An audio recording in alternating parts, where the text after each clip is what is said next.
Everybody, it's Romania Black, and we are on our second commission for the month of March. This one's coming from Sean, who had a very interesting request, which was Adaptation, that has come from 2002. So we are kicking it like 24 years ago, y'all. 2002 being 24 years ago that's weird to me because I was in junior high, so that's strange. I don't like that. But honestly, this is from the same director and creator as Eternal Sunshine of the Spotless Mind, which I have seen that movie and I really like it. It has Jim Carrey in it and Kate Winslet. Really like that movie. It's great. And so I remember when Adaptation came out because I saw like the potted plant on its side, and Nicolas Cage is in it, and I'm a fan of Nick Cage. He's so kooky and weird and usually plays in bizarre roles, and I feel like the more bizarre the role, the better it is for his personality. So yeah, I'm a Nick Cage fan.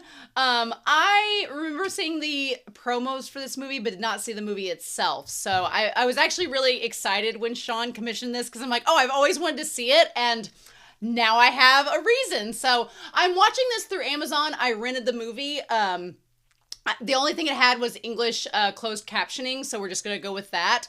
But I did want to put closed captioning on here so you all can watch along with me. I'm going to be showing the picture-in-picture in the link down below and showing up here just the general movie with the subtitles and all that fun stuff. But yeah, I'm pretty excited. I know nothing about it. Not a thing about Adaptation, except for that plant promo. That's all I know. So this is going to be a fun little jaunt into a blind reaction with Romania and see what we get. So with that being said, I want to go ahead and give a major shout out to Sean. Thank you for the commission this month. Thank you to everybody in the commission tier who has been offering their patronage. I really appreciate it. Last week we got a nice little like down on the farm yowie to start off the month, and now we're going to see where it goes to from here. So with that being said, I hope you all enjoy this reaction, and we're not going to waste any more time. We are going to dive right into Adaptation from 2002.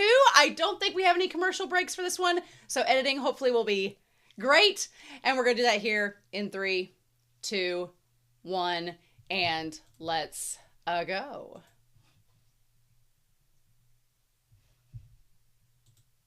Make sure my sound is on. They never start out with sound like this, and it drives me crazy. Oh my gosh. Herm. Oh.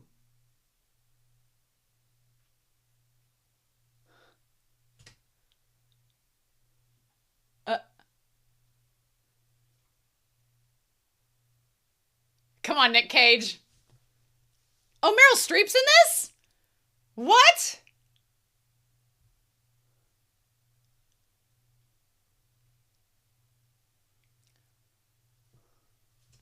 Oh my God. Tilda Swinton's in this too?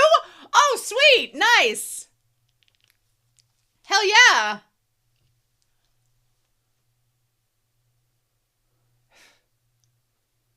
And Maggie Gyllenhaal? Damn. There's a lot of good actors in this. Mm.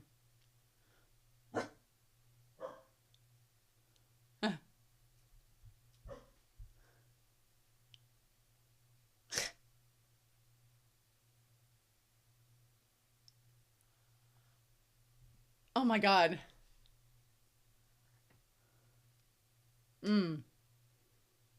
Ha!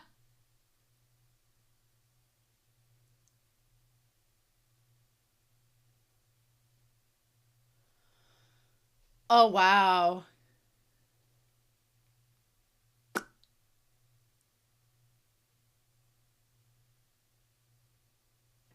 Oh my God. And Spike Jonze. Okay. On the set of Being John Malkovich. Oh, wow.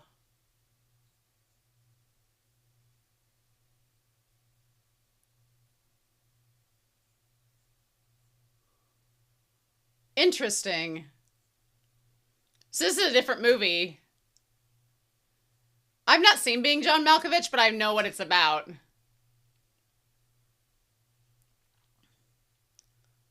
Oh, wow.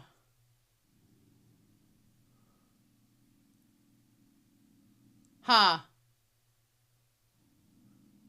Charlie Kaufman, screenwriter. So Nicolas Cage is playing the screenwriter. That's funny.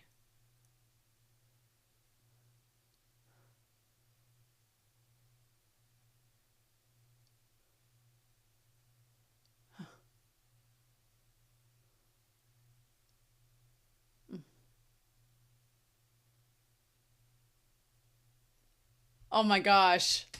Hollywood, California, 4 billion and 40 years earlier. Ha!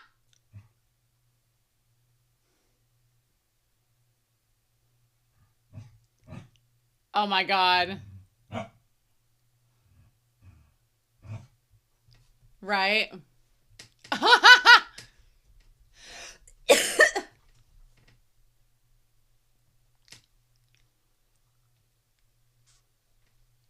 Oh god, this is the thing from, yeah. Ew. It's on True Blood.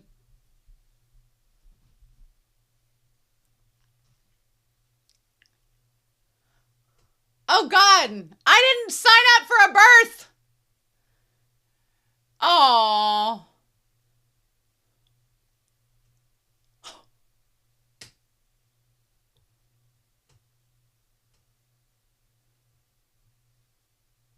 Oh wow, Tilda Swinton.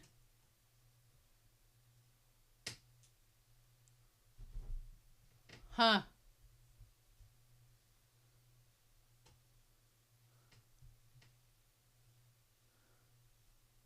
Huh. Damn, this is Tilda Swinton trying to look normal, which is so bizarre for Tilda Swinton. The Orchid Thief. Oh wow, Meryl Streep's the author. Okay, that checks.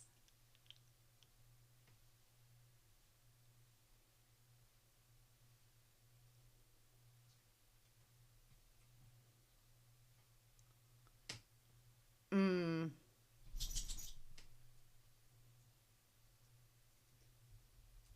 Ha! Hmm.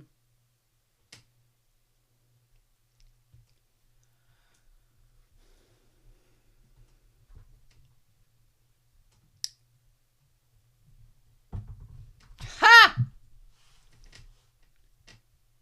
Hmm.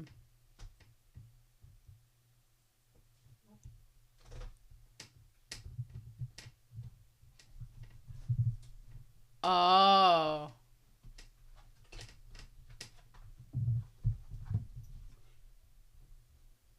Learning profound life lessons. Hmm.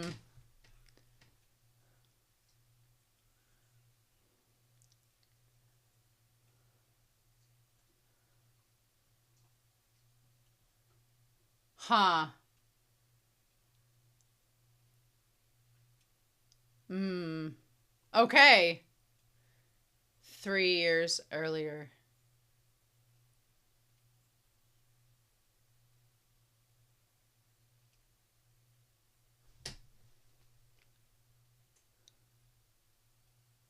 Ah.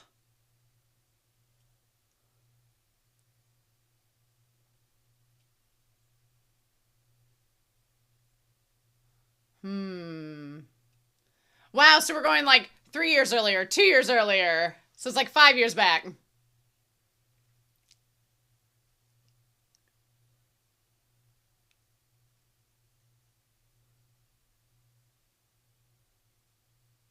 Oh my gosh.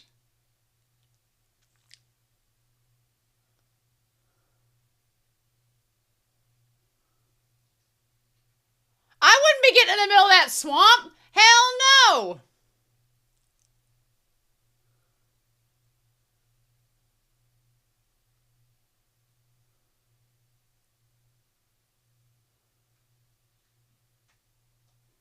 Oh, I know him.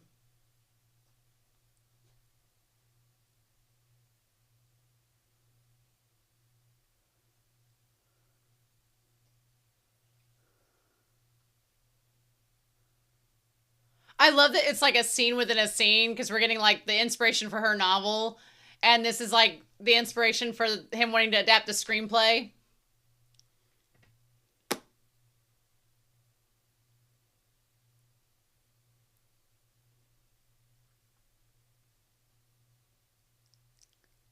Oh, damn.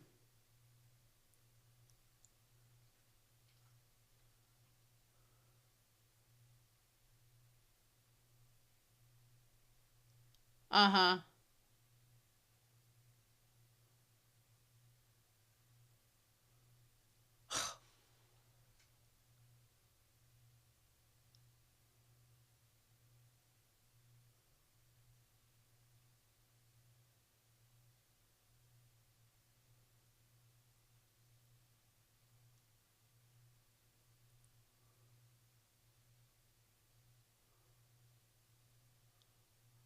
Uh-huh.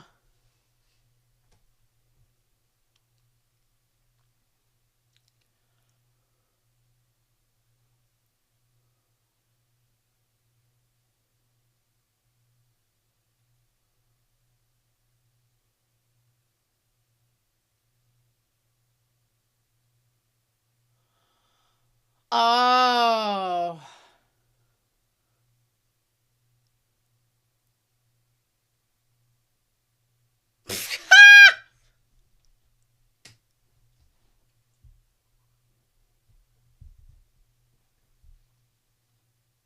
White conservationists! Oh my god!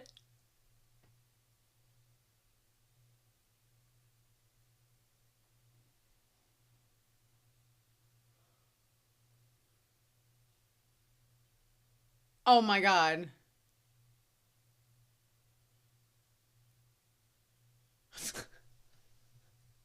Yeah, sure.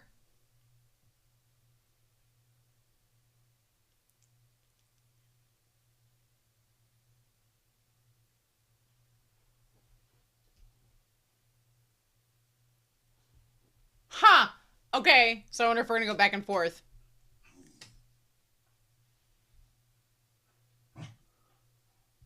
Oh god. Don't do it.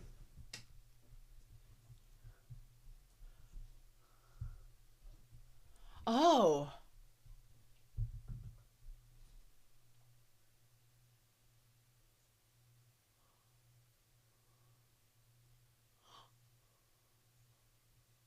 Is this is it is it is he real or is that inside his head?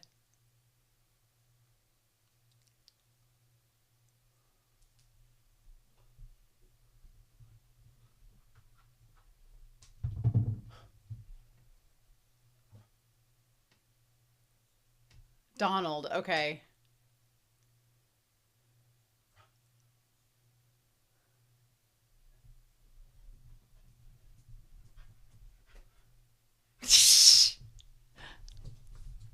Oh my god.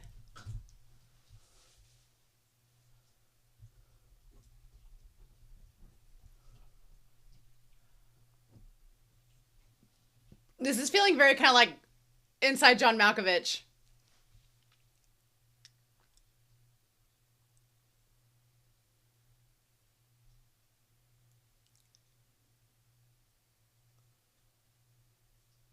Mm.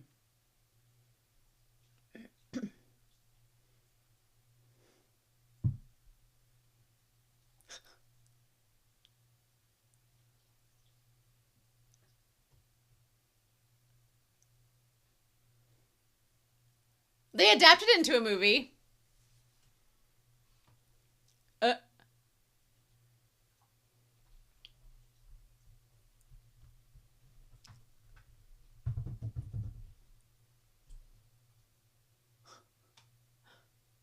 uh.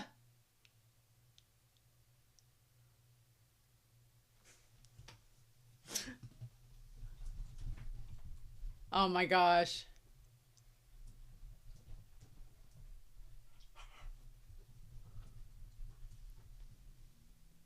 Uh.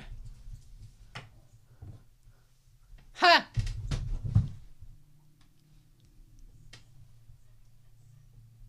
Huh.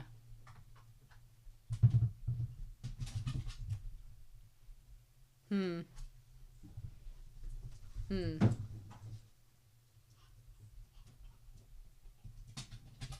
Huh.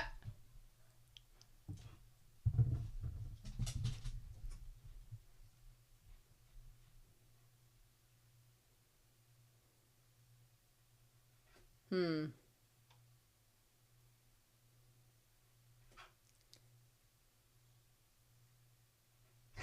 Uh-huh. Uh. Hmm.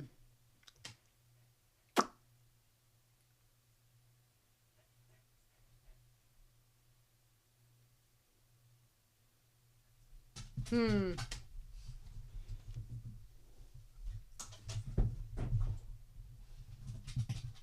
Aw. He does have like a charm. Nicolas Cage does have like a charm to him. Aw. Hmm. You should. Oh my gosh. On a typewriter, no less.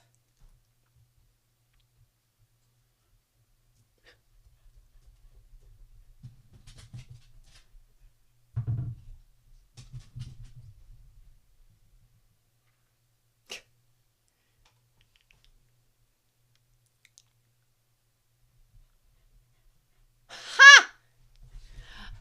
That work environment does not seem conducive to writing, unlike Meryl Streep, who has a freaking like. Oh my gosh. Ah.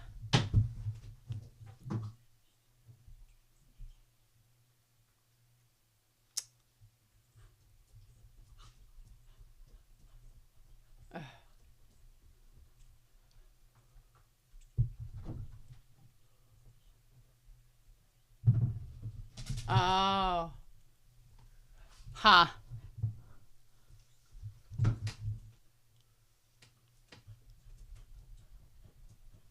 Mm. Hmm.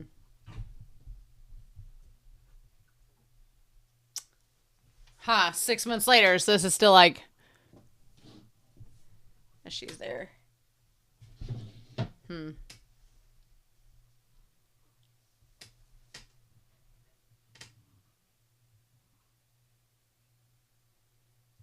Ah!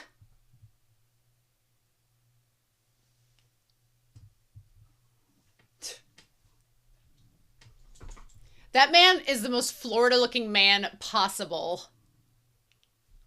Ha! Damn.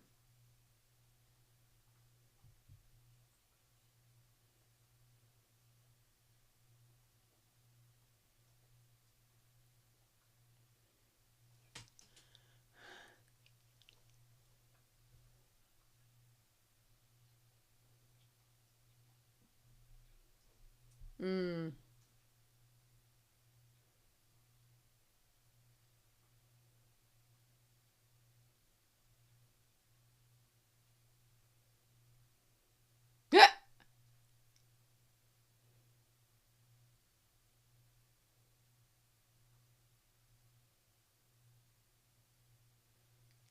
Ah, yeah. Give it a thrill.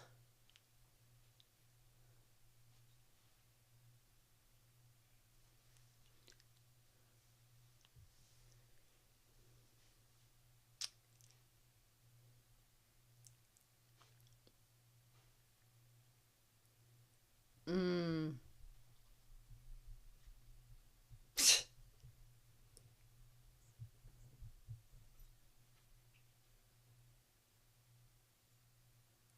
Oh, she looks great.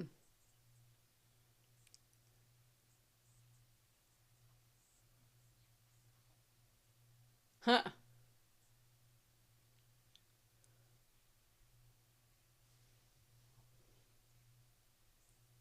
Oh.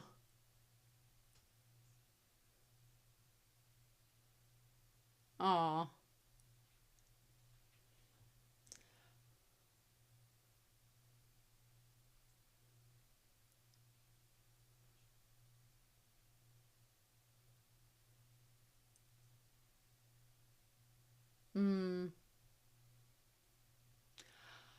She's clearly expecting him to give her a kiss. Clearly.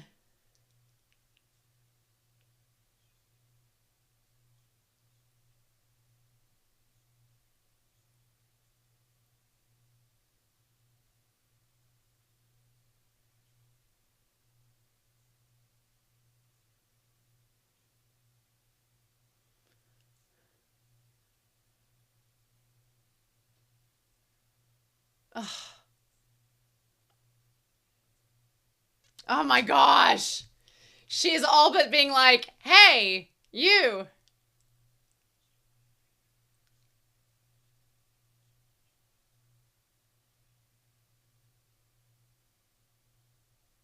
Mm.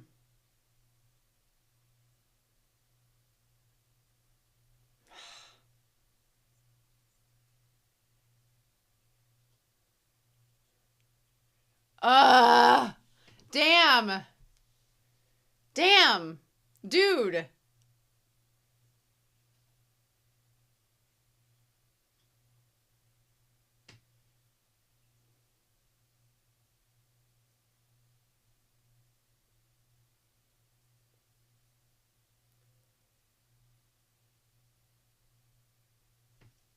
Oh, damn.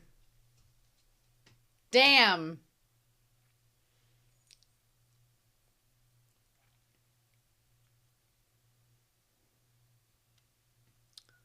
Ha!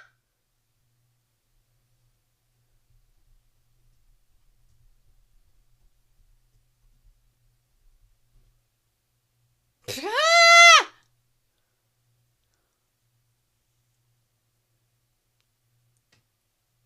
Come on, Meryl Streep.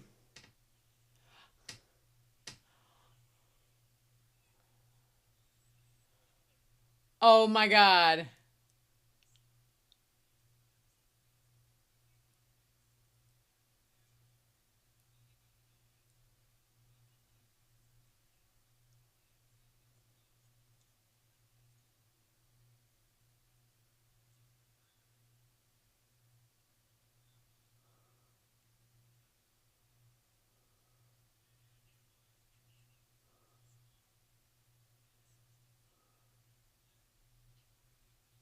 Mm. Well, of course. Ha! Delusions of grandeur.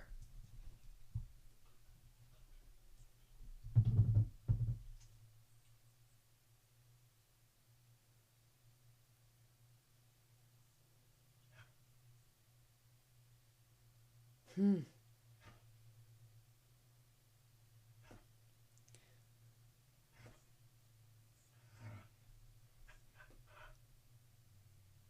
I can't decide if this man is real or not. I really can't. Part of me thinks he's not real. Mm.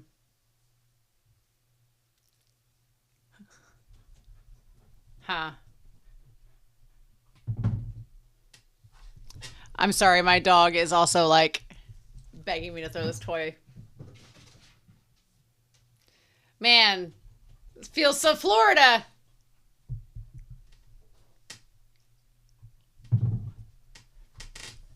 Huh.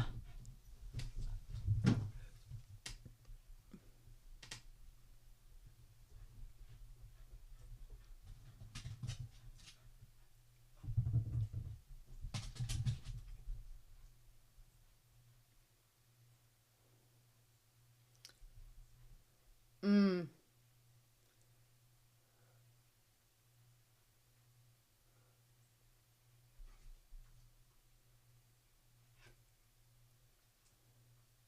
She's like, thanks.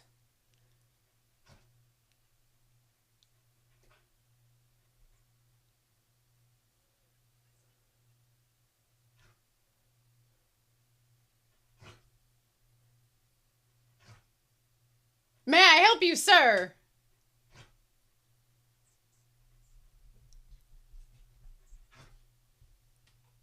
What?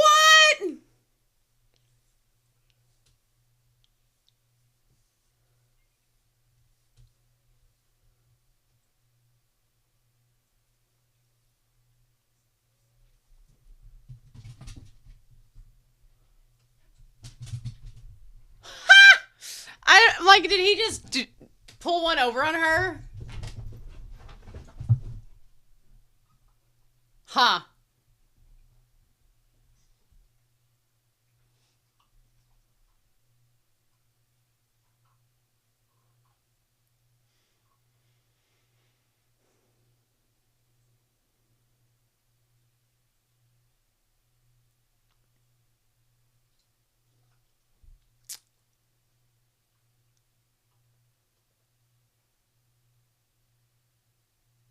Hmm.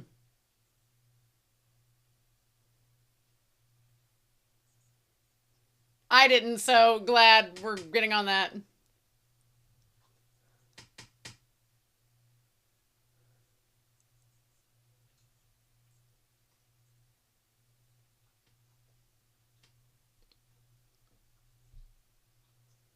Hmm.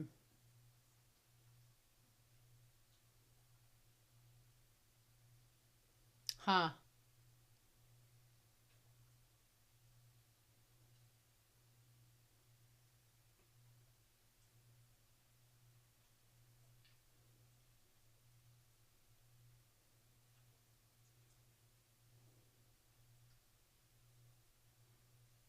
Hmm.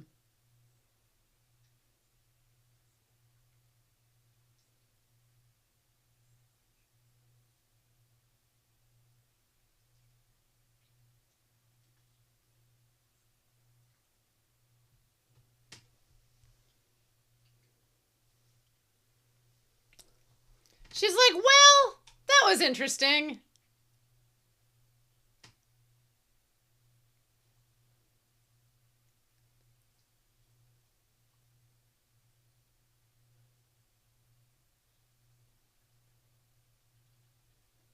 Huh. Uh,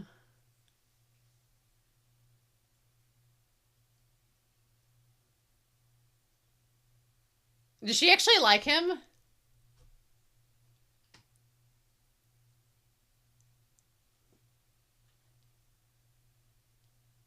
Huh.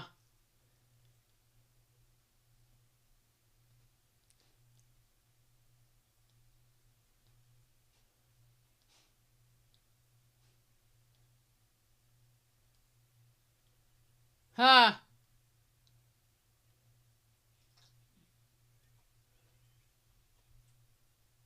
Hmm. Huh. Does she have a thing for him? Hmm.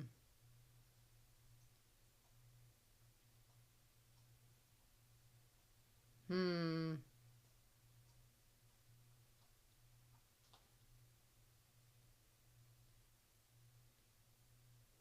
Does she actually like him? Hmm.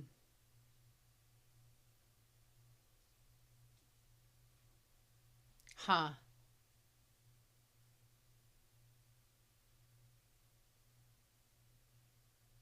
She looks so pretty there.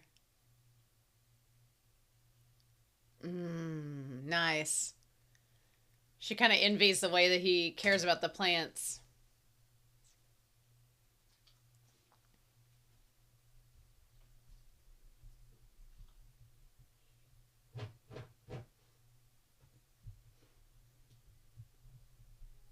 Hmm.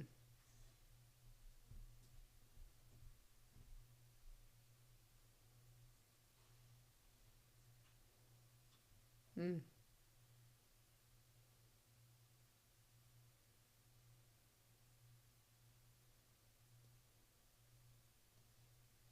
Hmm.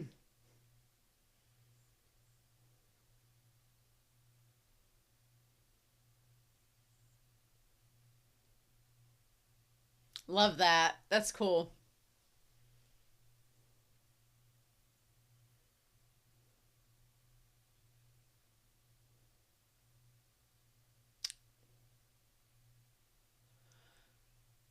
Ha!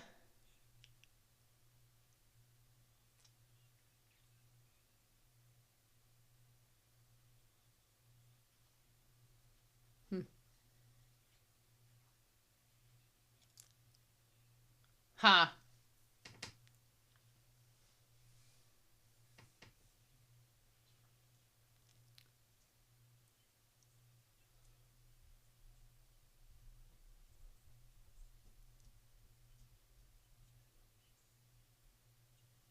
Hmm.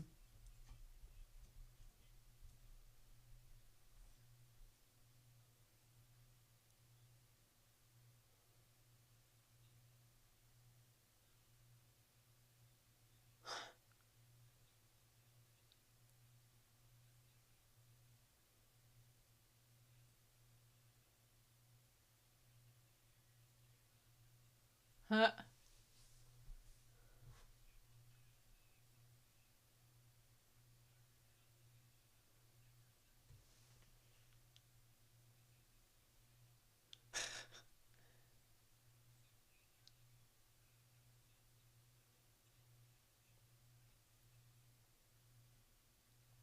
So then, why? Yeah.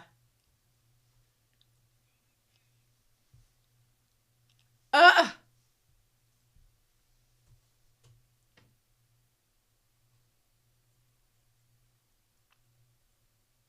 Hmm.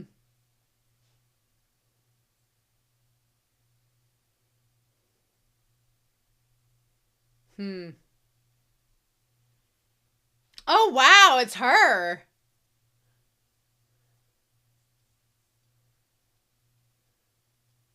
Damn, she's in Arrested Development.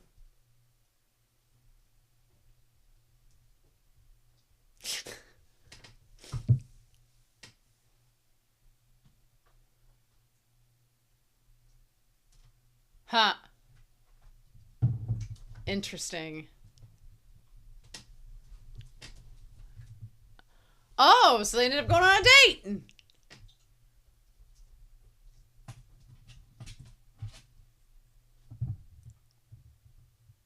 Hmm. Damn, girl. She ain't wasting no time.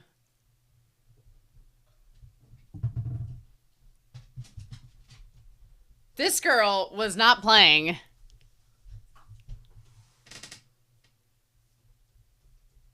Well, I mean, you just met him 5 minutes ago. You just met him 5 minutes ago.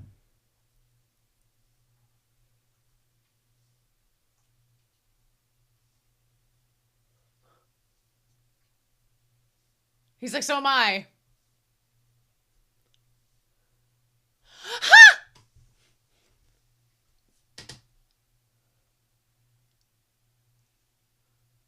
Oh my God.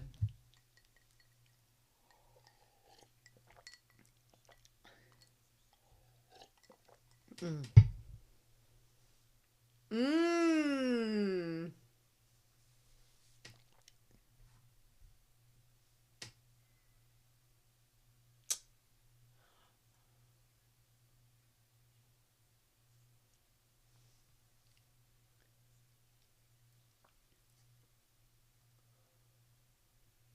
Oh.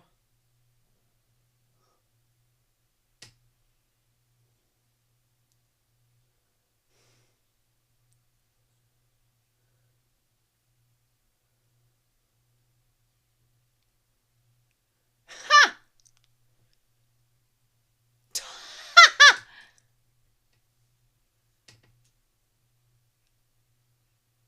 I wonder if that's actually Nick Cage's chest hair or if that's like a prosthetic.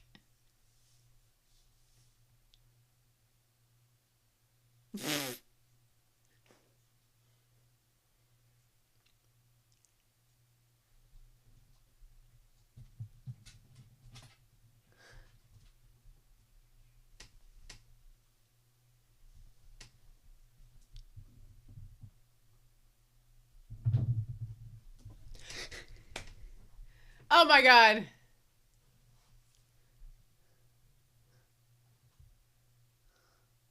No! Dédis-moi.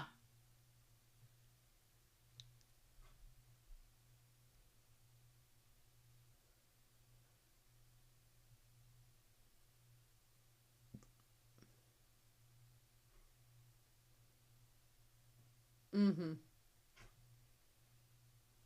Uh-huh.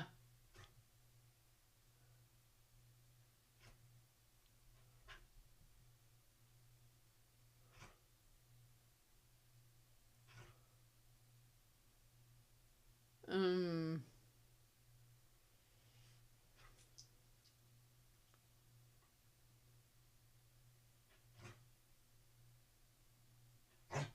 Hmm. Hmm. Hmm. Girl.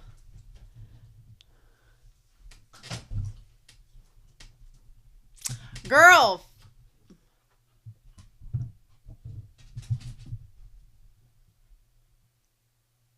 Oh. Oh. That was all a dream earlier. Okay.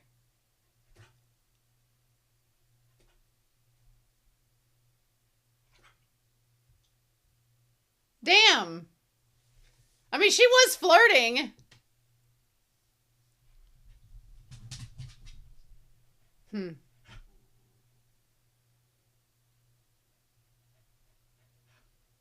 Ooh.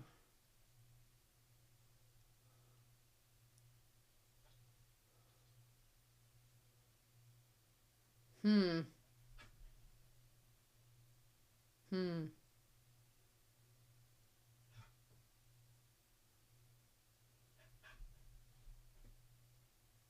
Hmm.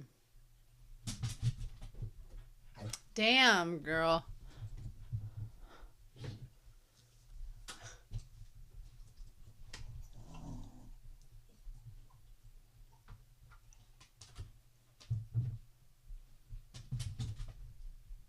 Hmm.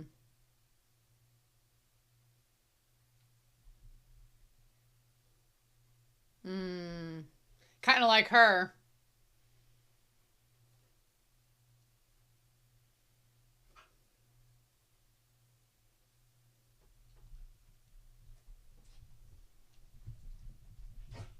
Hmm.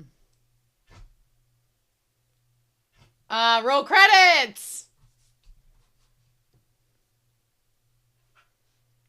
Hmm.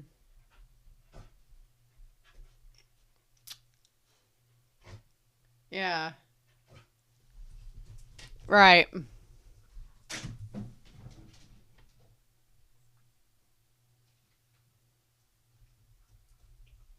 Ooh.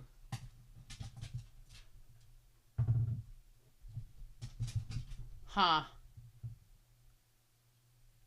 Okay. Interesting.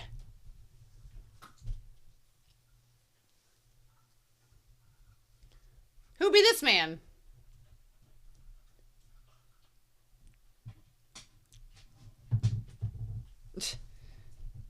Oh, and there's. Isn't that him?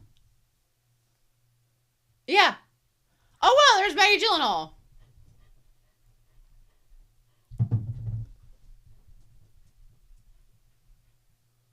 Huh.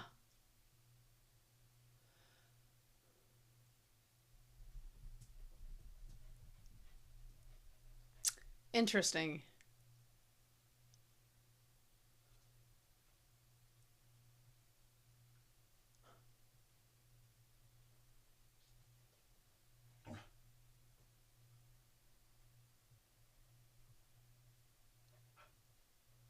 Huh.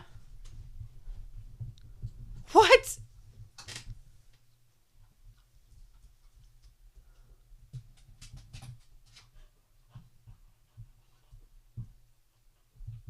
Hmm.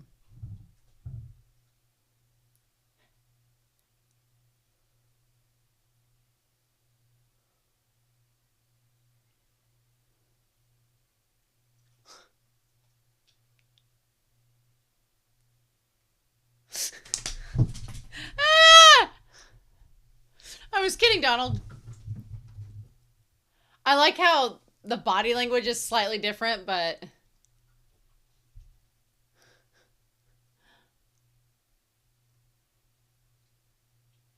the set is also tiny.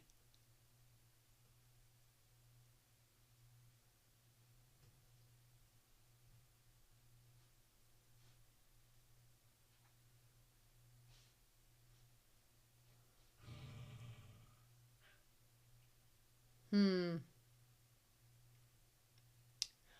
I'm still not convinced that they're two different people, but I'm supposing that they are.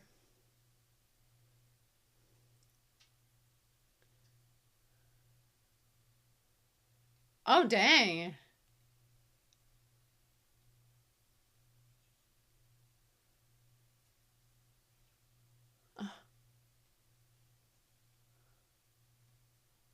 Oh, him?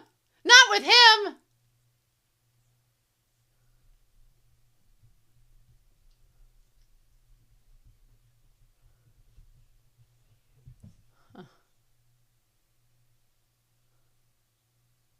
Okay.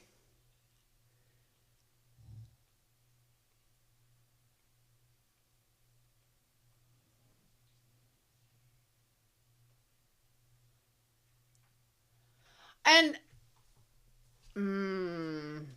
that's rough.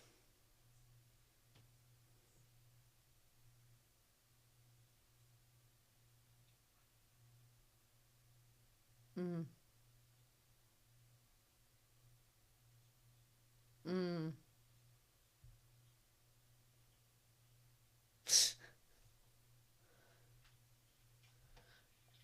Oh my gosh.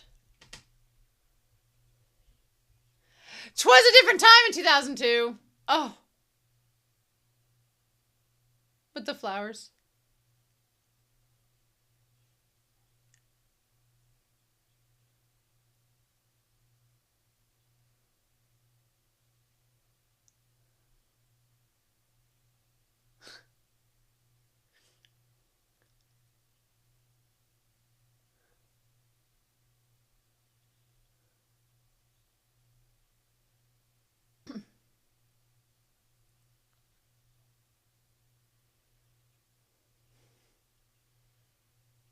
Roll credits.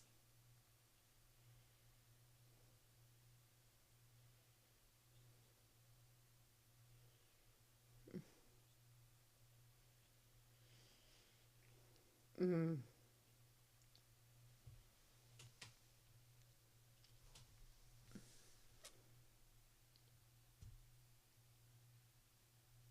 Okay.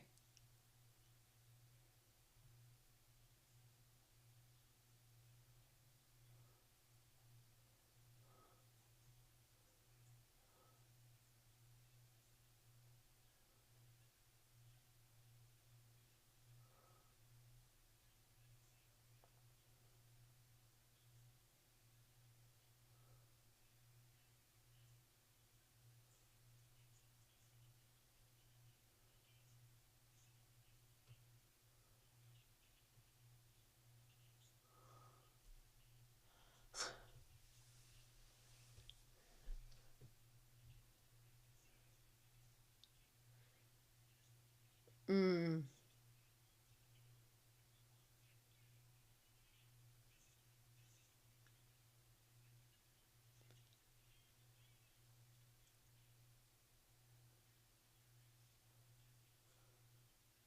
Huh.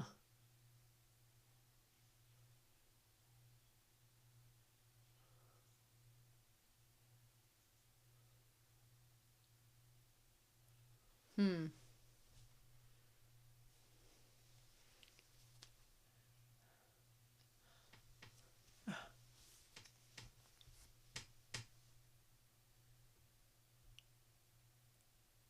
Huh. Oh.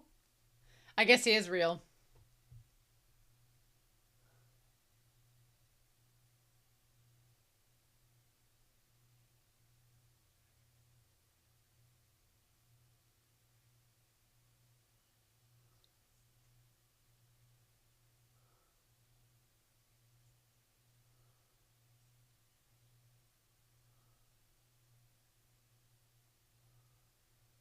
Hmm.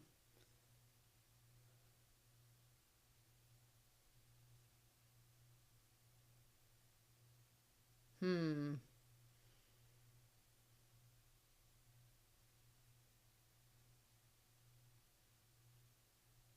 Hmm. Interesting.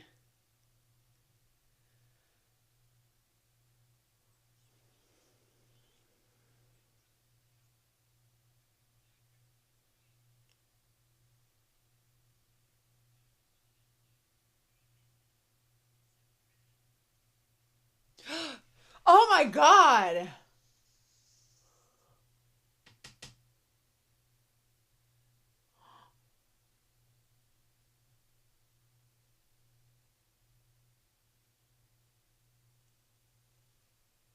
Holy shit.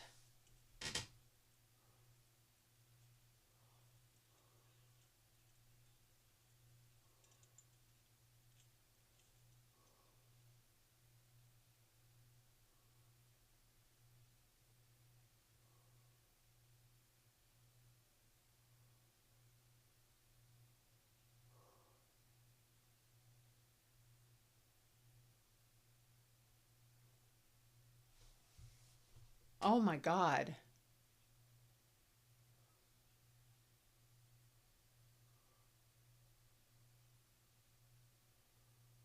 Damn. Oh my gosh.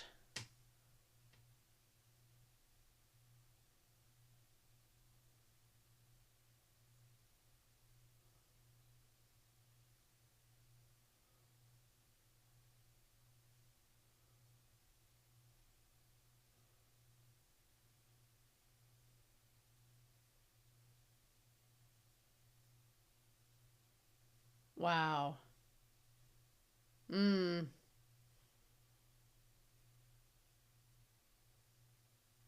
Mm.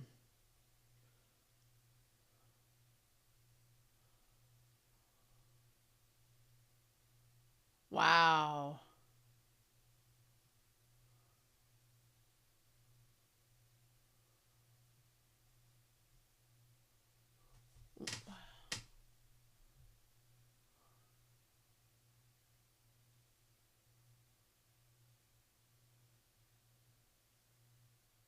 Hmm.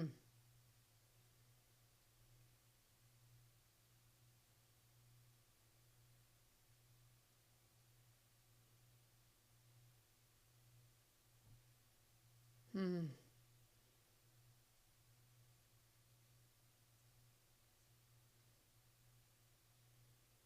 Huh.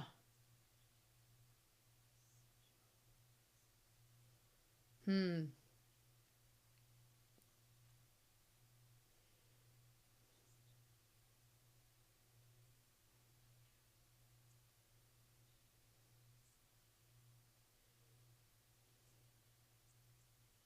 Wow. All that work.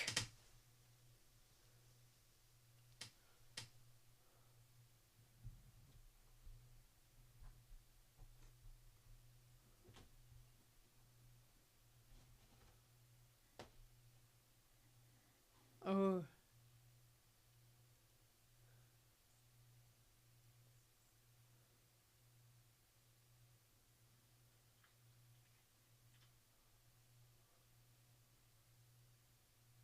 Hmm. Hmm.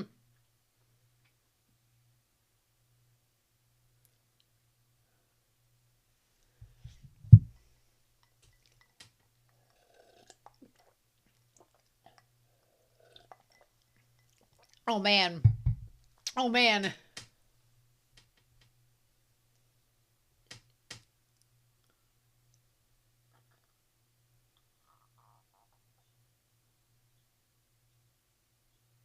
Okay. And clearly this is.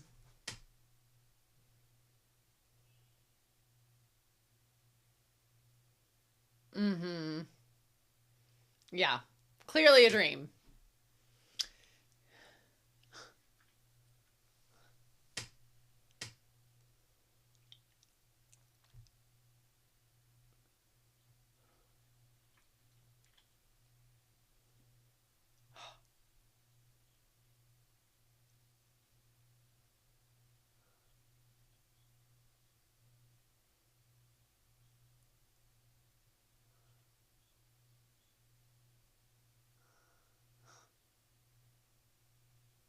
Ha!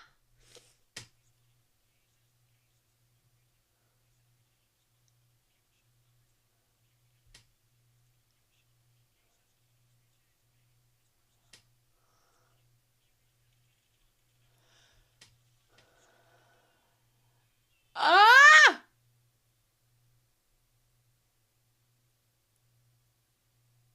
Oh my God.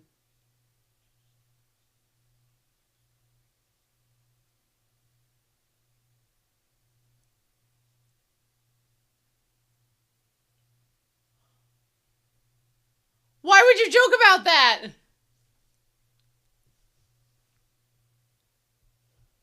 Huh?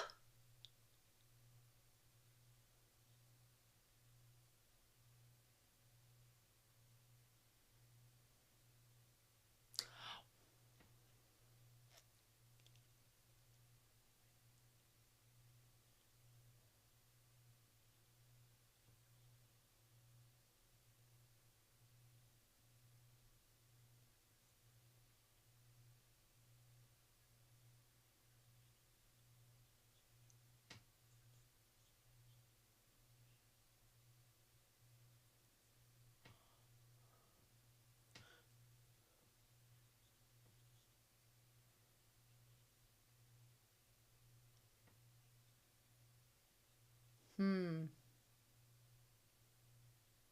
Hmm. Uh-huh.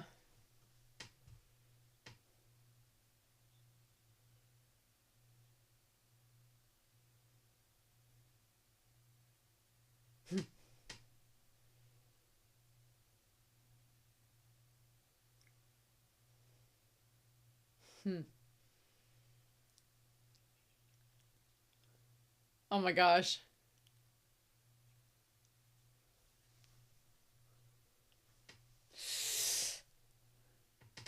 Yeah, you gotta get something on there.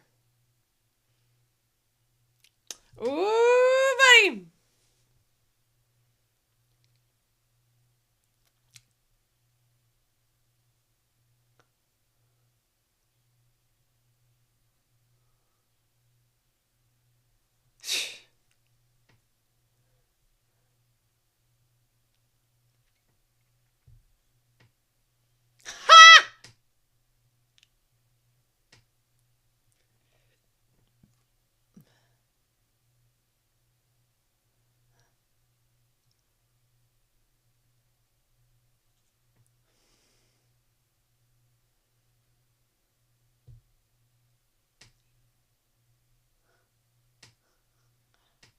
Oh my god, that's creepy!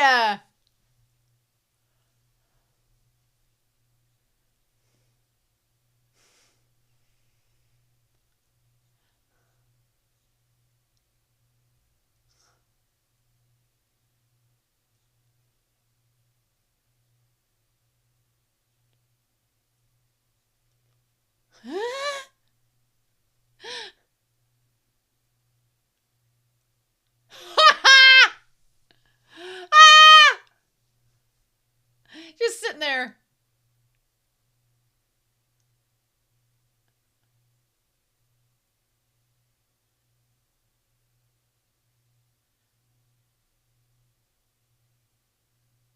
Oh.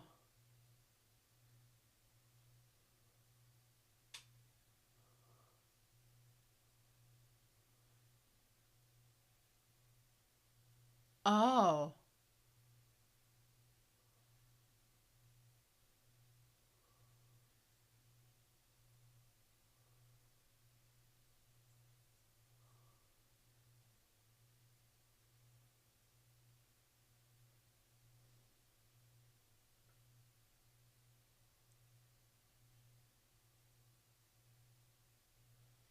I'm like, girl, um,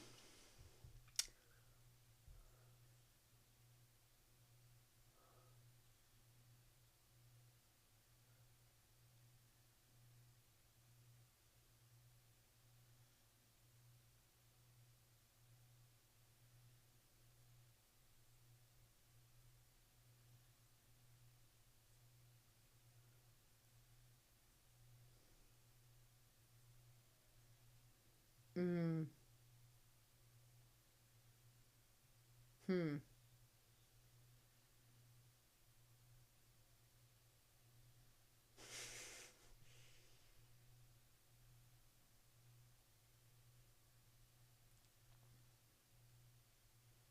hmm.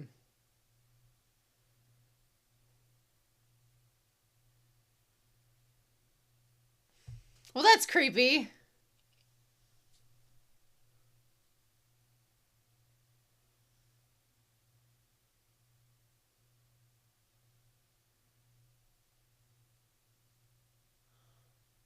Really? We're that desperate, huh?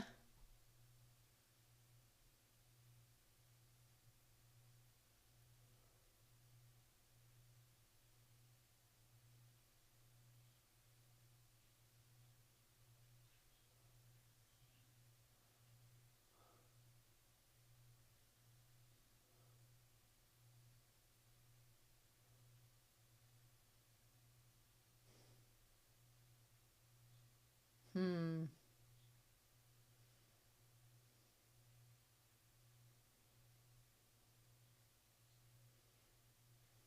Dude. You've been losing your hair. Oh my gosh, her face changed.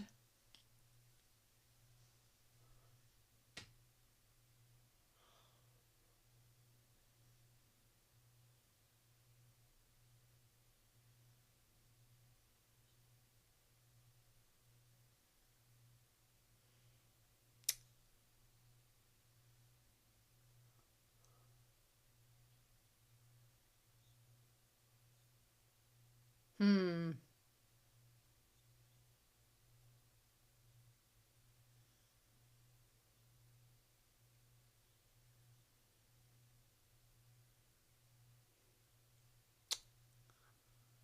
Ugh.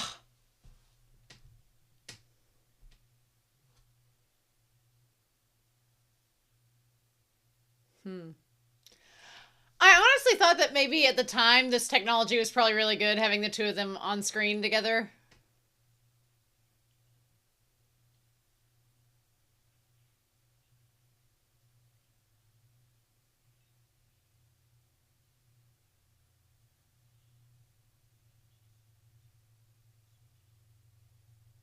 Huh.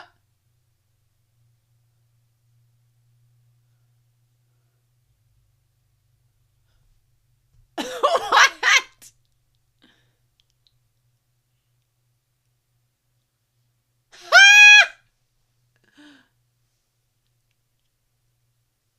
Mm-hmm.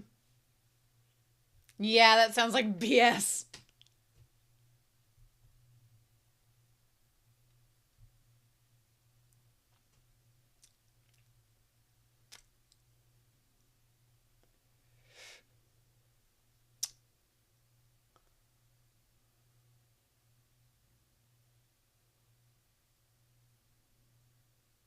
Oh my.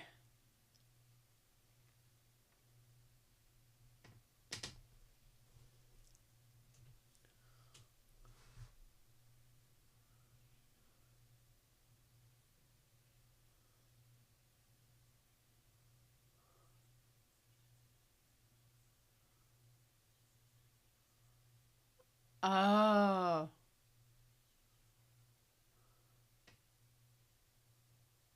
Oh. Oh. Oh my.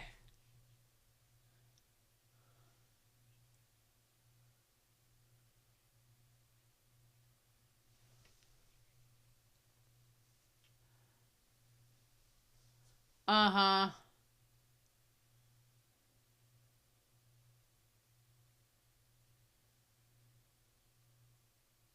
Okay. Oh, you left the food!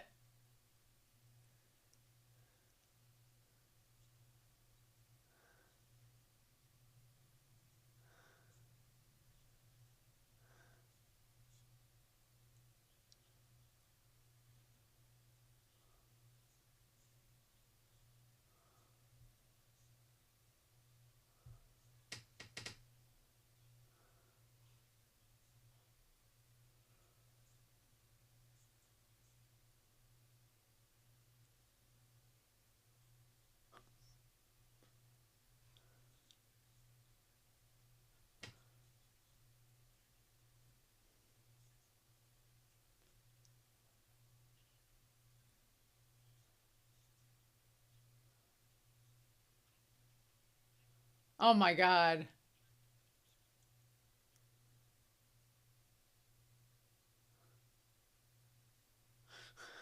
It's so creepy!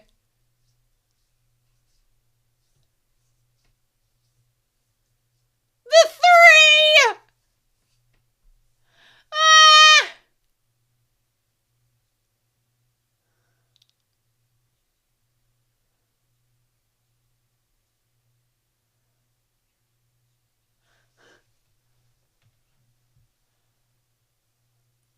Oh my God.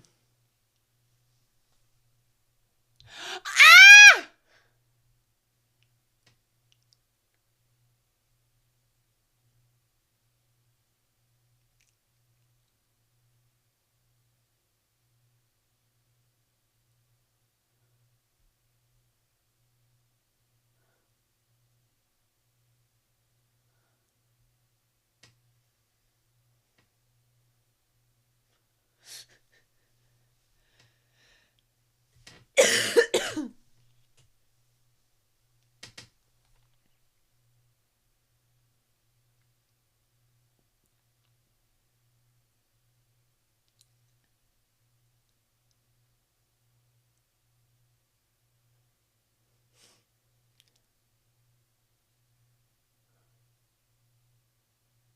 Aha!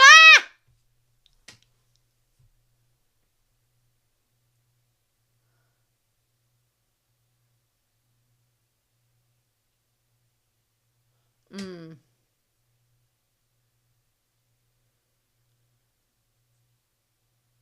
Mm.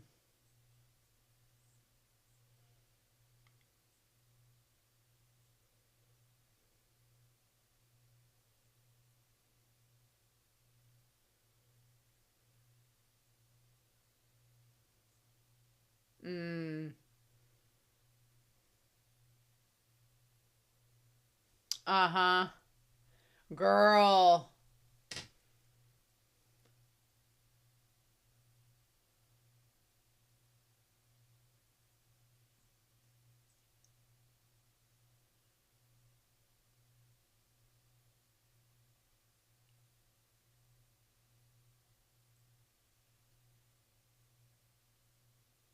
Ooh.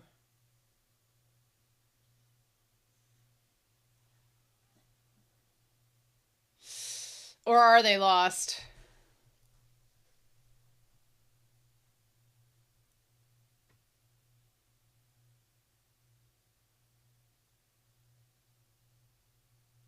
Oh.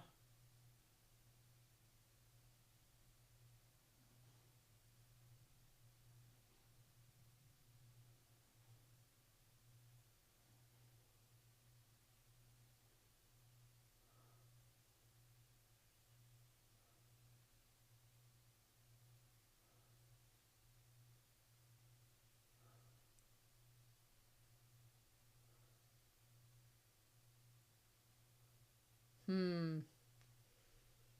Oh man.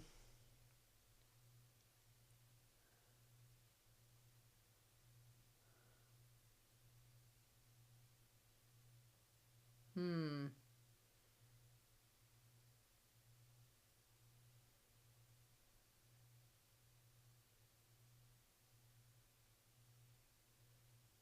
Hmm. Damn. She got real played.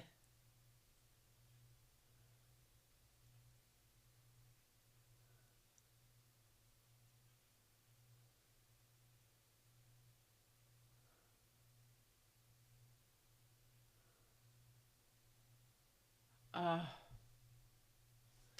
Mm.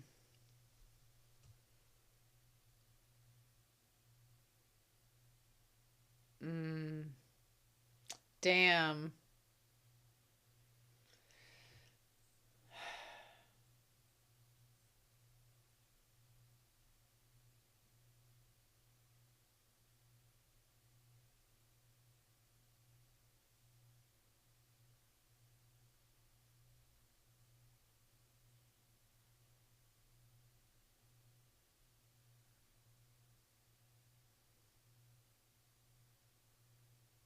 Hmm. Wow.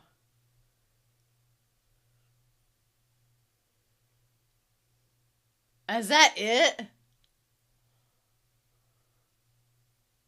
Was that the end of the book? Damn. That sucks. Wow. If this is 2002, I wonder if it came out then, they probably had taken the Twin Towers out. Glamour.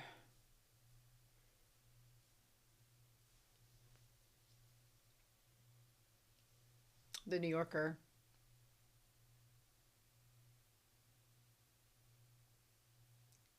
Get out of the damn elevator. What are you doing?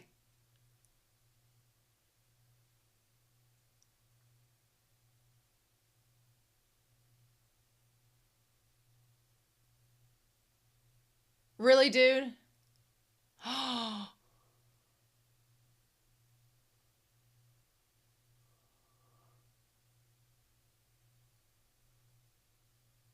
Oh my god. Are you freaking kidding me?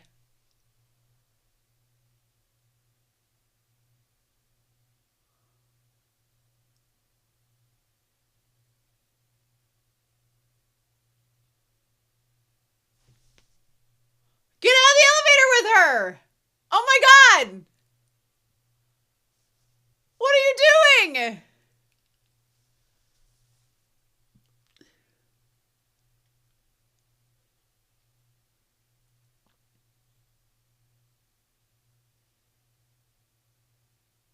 He hasn't even talked to her.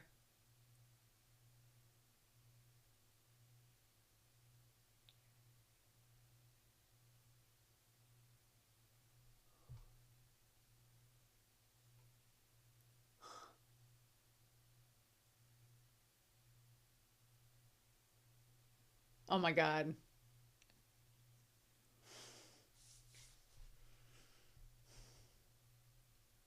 Damn.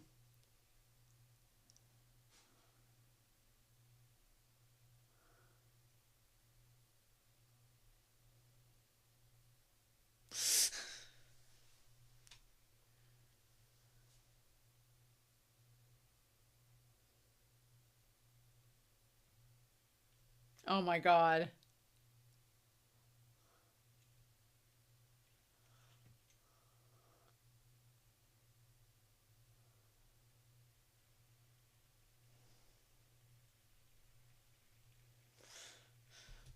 Oh my god.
Huh.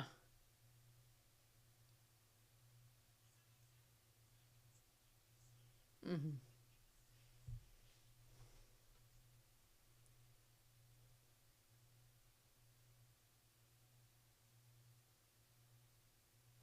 I love the spotlights on him.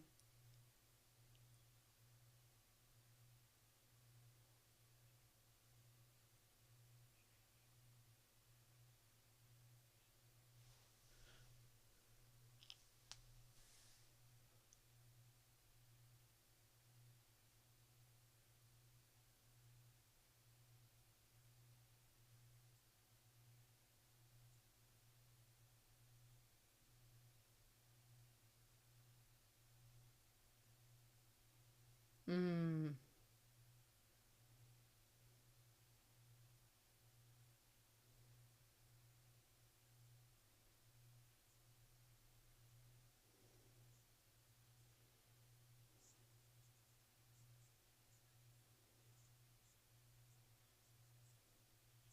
Mm.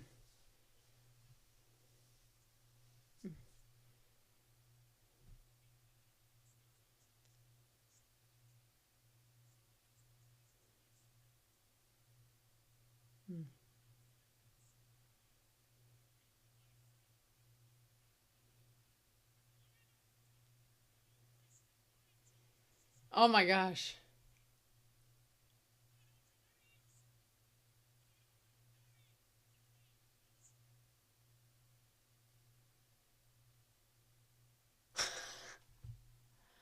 Oh man.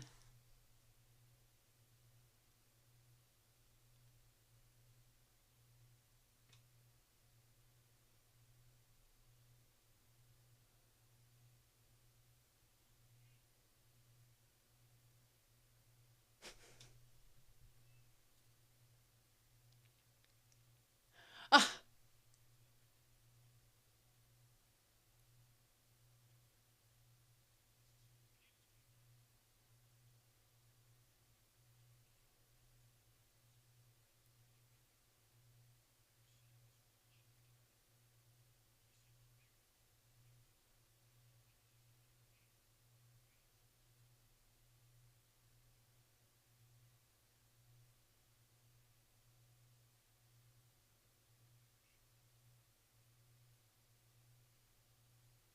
okay.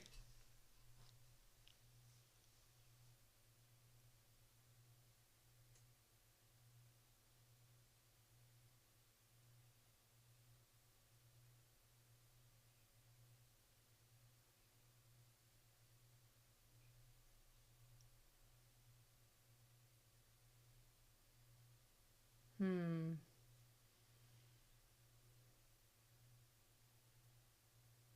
Hmm.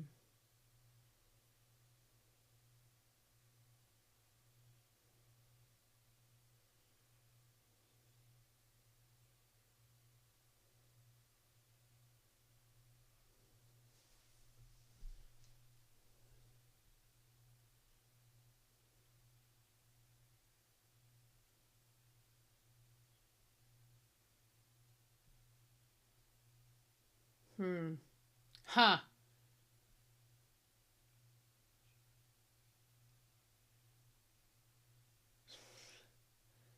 Yes.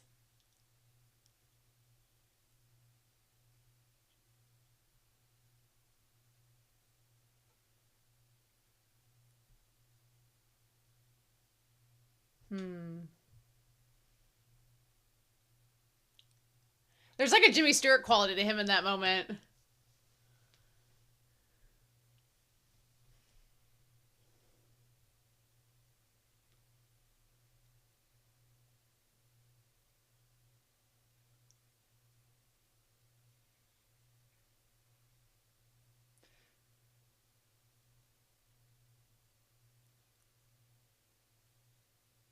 Huh. Didn't know that. I wonder. I mean, Casablanca is an amazing film.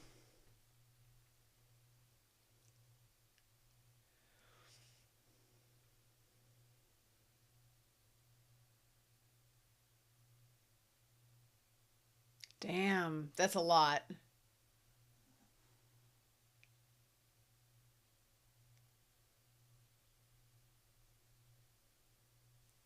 Oh.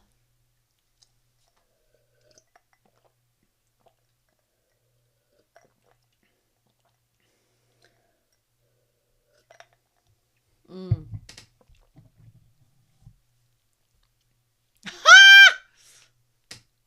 We're playing Boggle.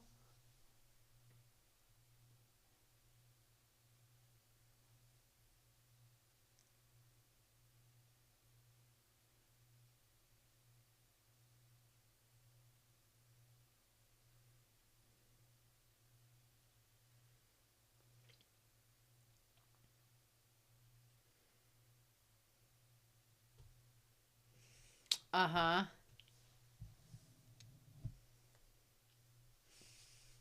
Hmm.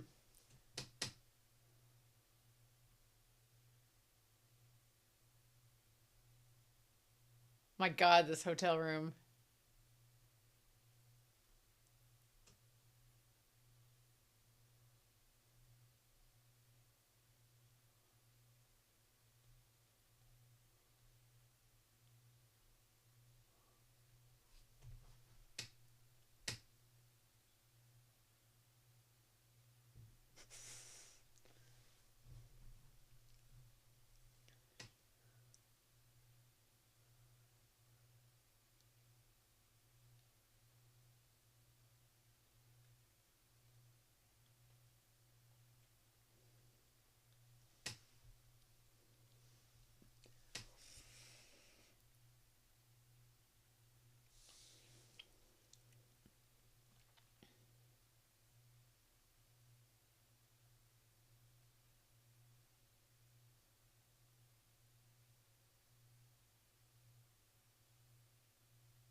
Mm-hmm.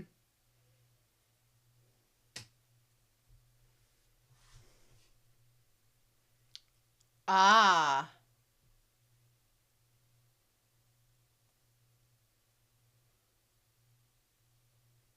It's convenient you have identical twins. Ha!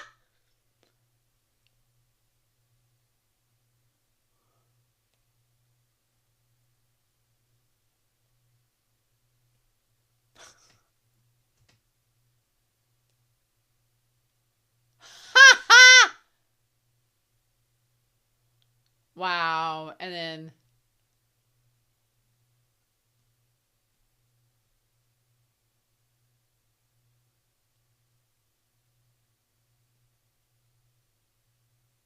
Mm-hmm. Uh-huh. She was attracted to him. Mm-hmm. Was it?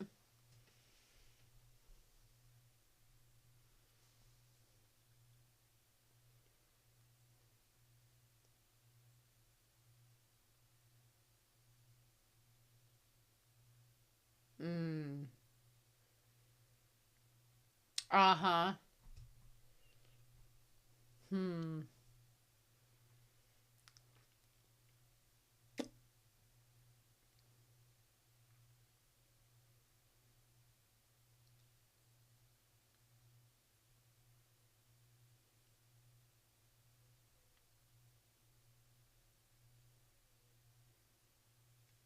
Hmm.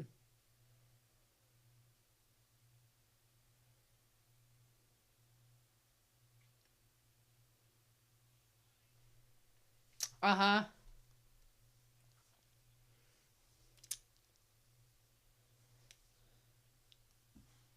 Uh-uh.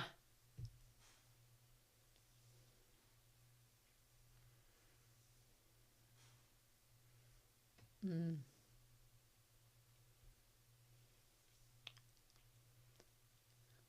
Ha!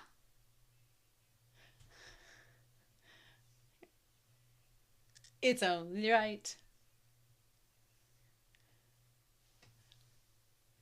So happy together.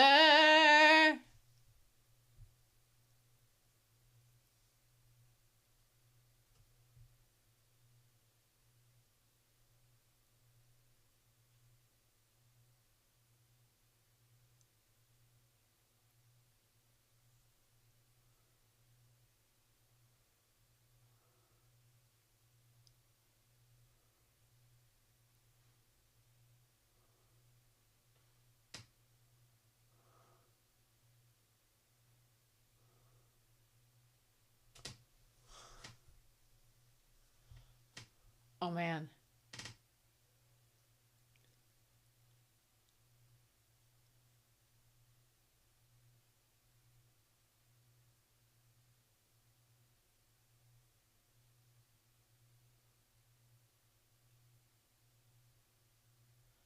I think she, yeah.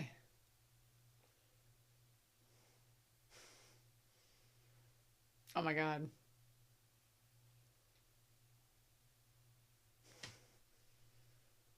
Oh my god. Research.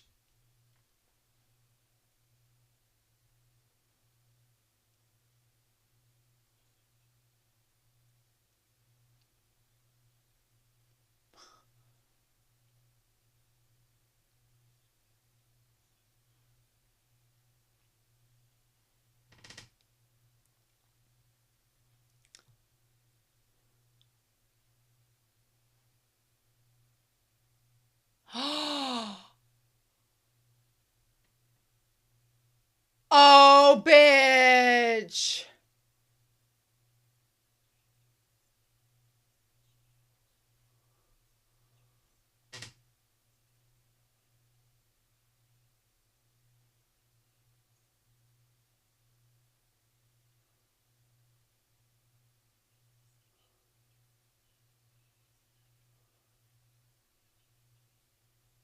Oh.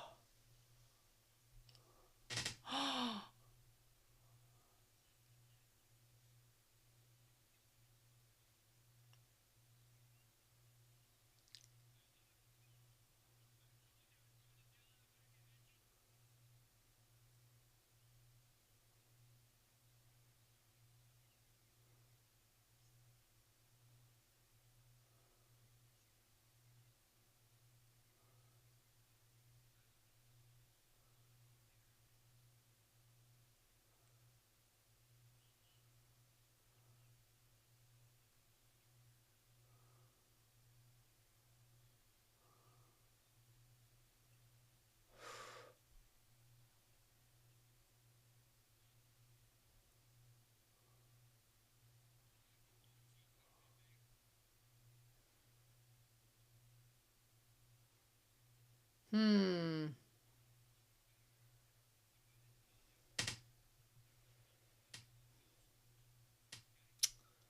Wow, and she's just so over it.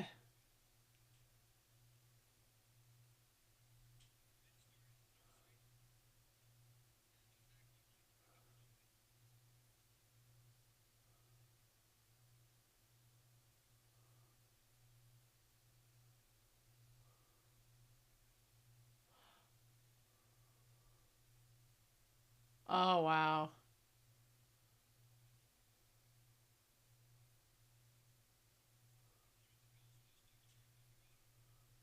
Mm.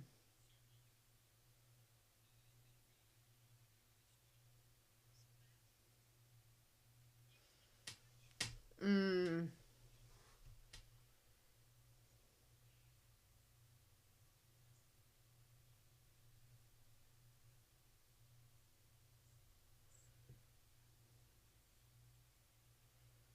Mm.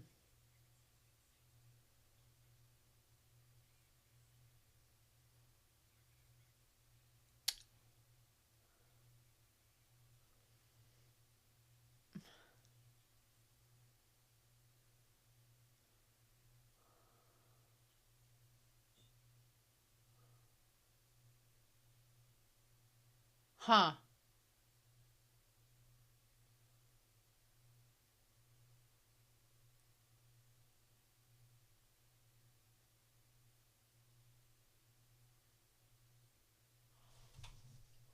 Holy shit! Don't do drugs, kids!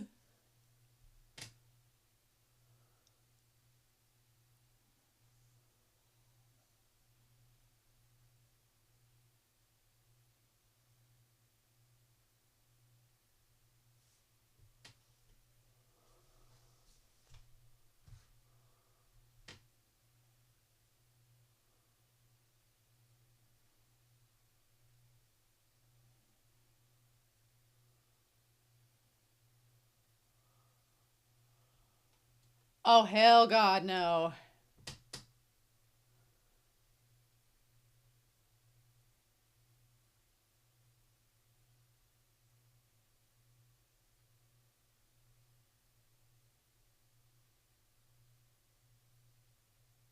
Girl, she got high as balls.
Damn.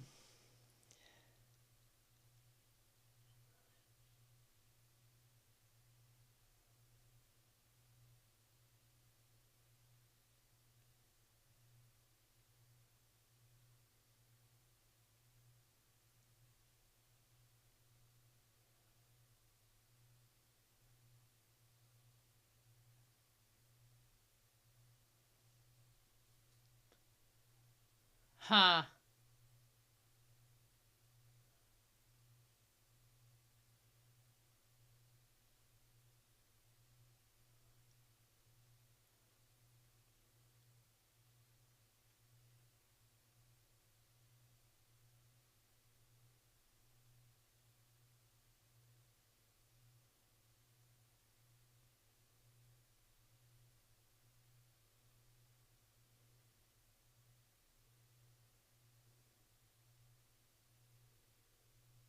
Hmm.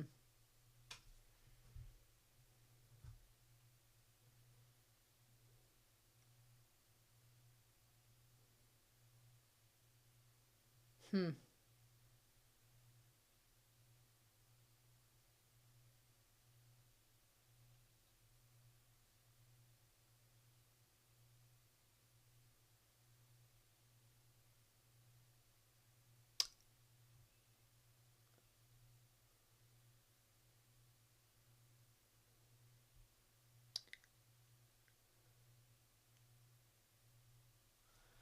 And you don't know if it's like really happened or not, if they really got together, but you assume that they did?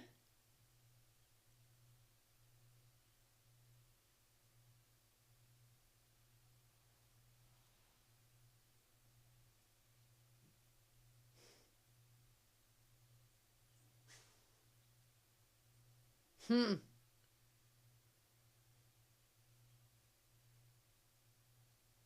Hmm.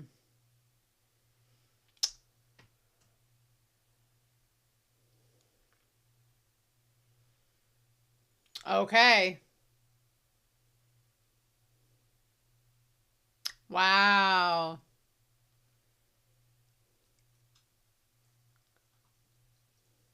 Okay.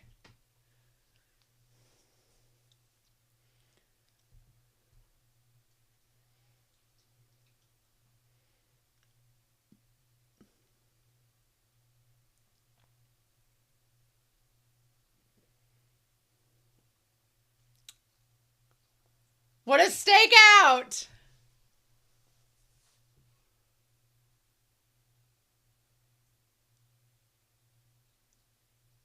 Huh. She is most definitely having an affair.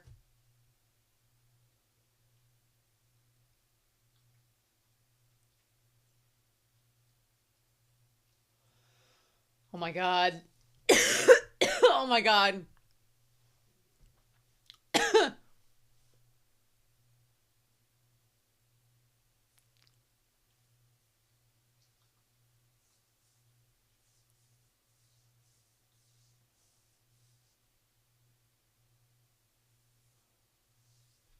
Oh my god.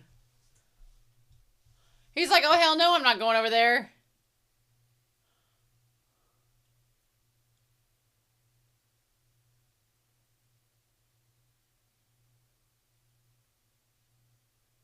Bitch, you're gonna get shot.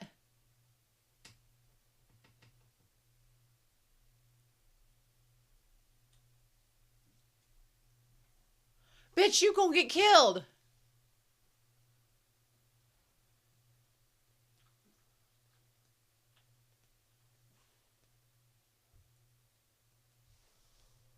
Oh my god. Oh my god. All the orchids.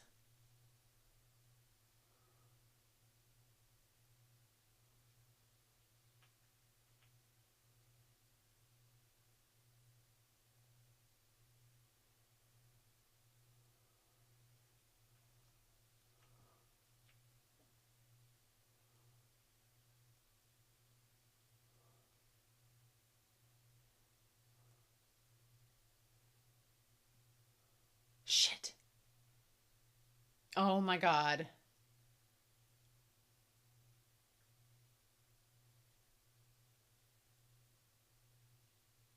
Oh my god.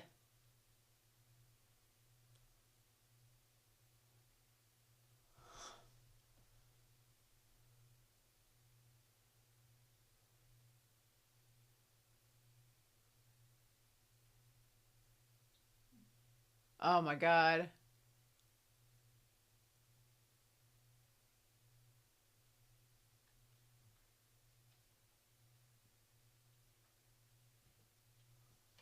Well, shit.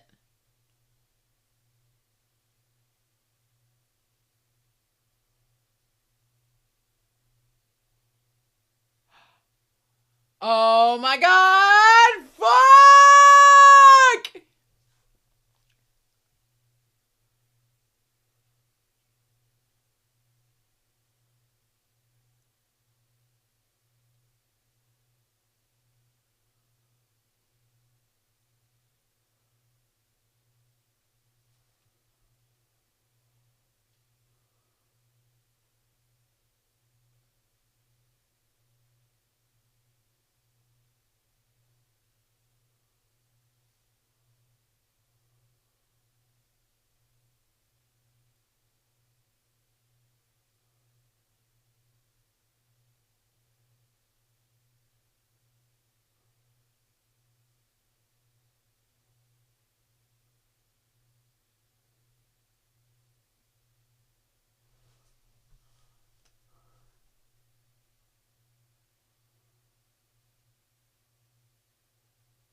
Oh my gosh, this is crazy.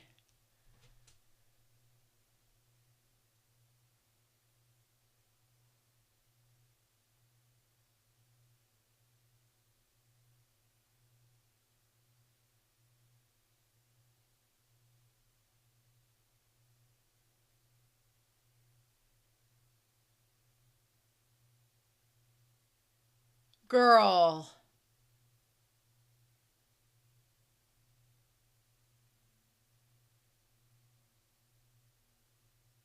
Oh my God, what?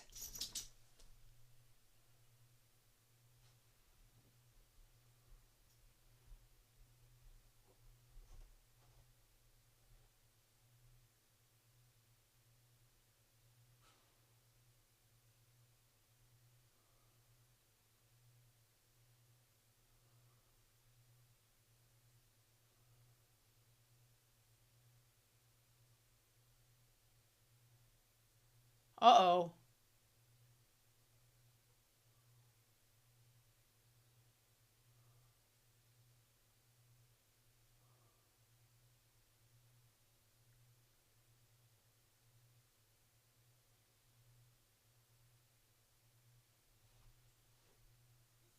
What the fudge?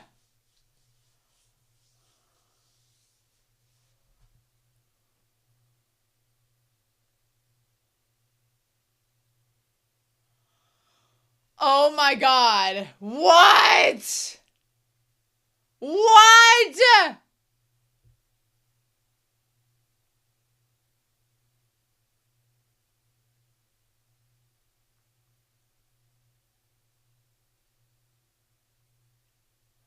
Oh my gosh, I did not anticipate this going this direction. What?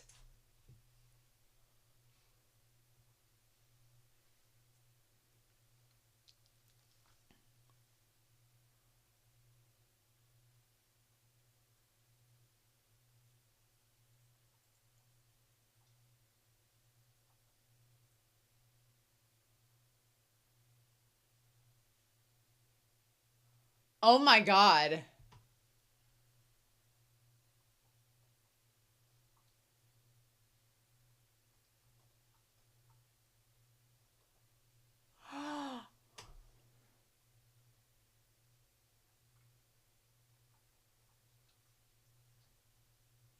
Oh! Oh!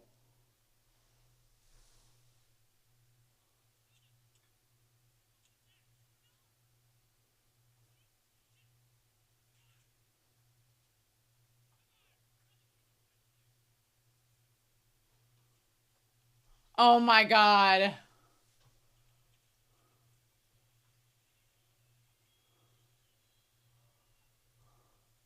This is wild!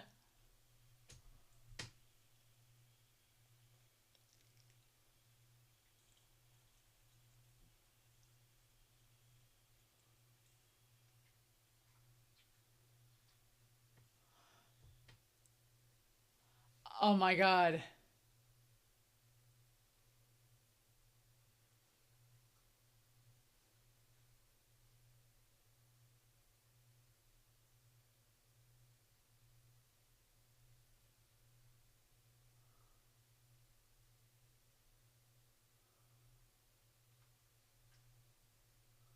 Oh my God.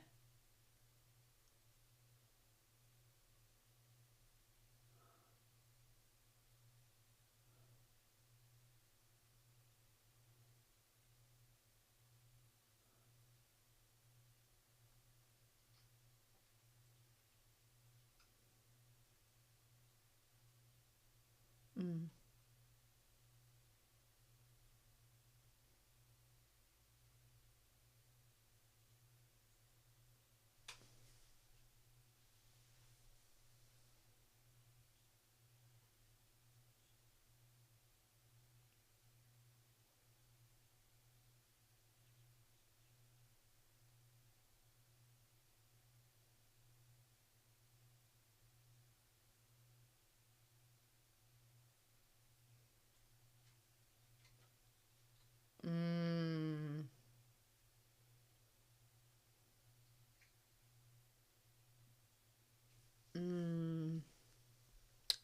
Oh, wow.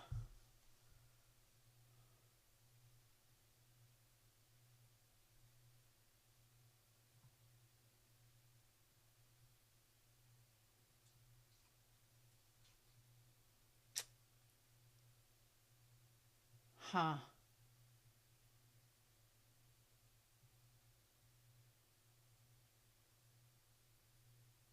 Hmm.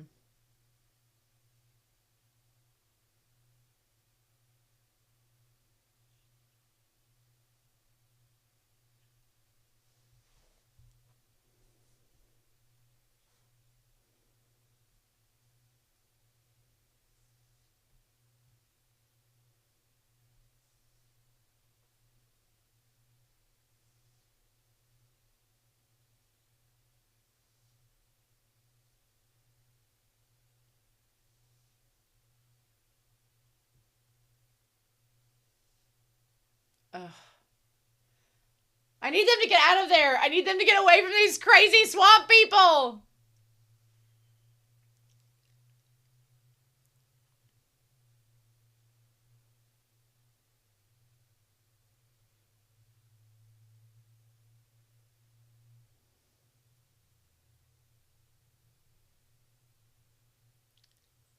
Oh my God. Oh my God.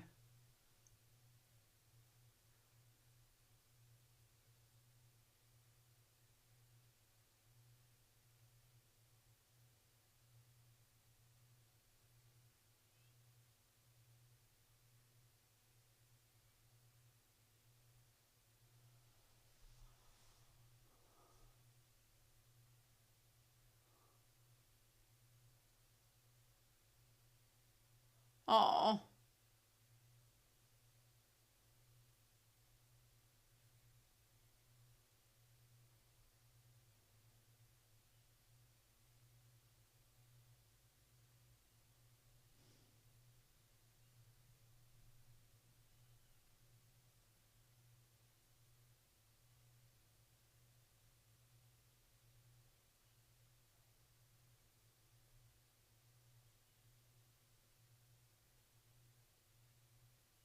Oh my God. Oh my God. Oh my God.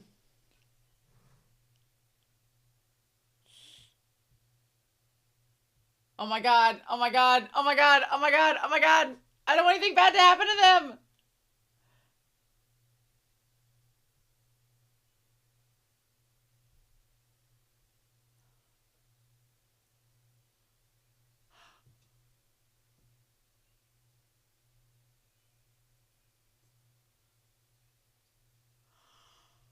Oh my God. Oh my God. Oh my God.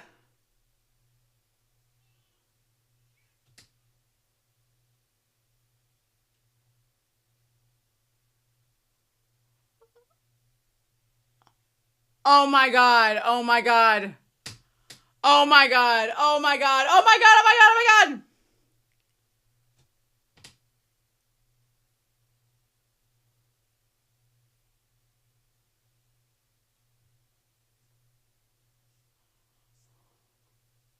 Oh my God. Oh my God.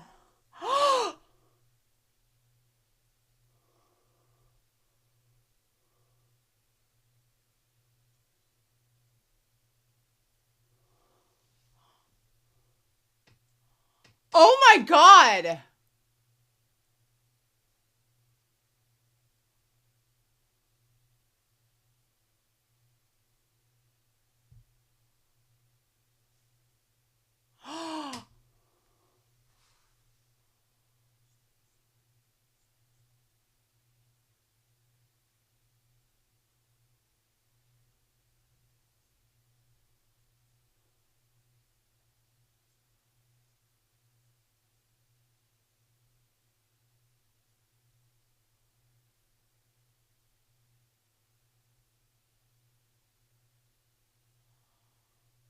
Oh my God.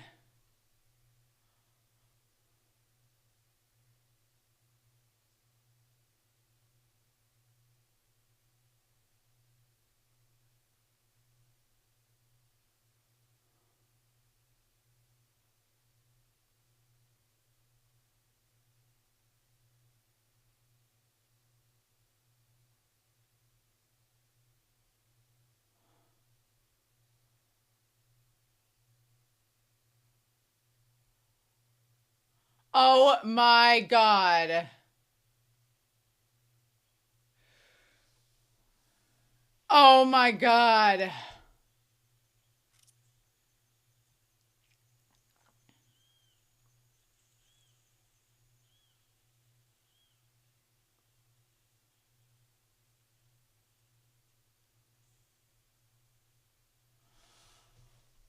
This movie has gone everywhere. What the fudge?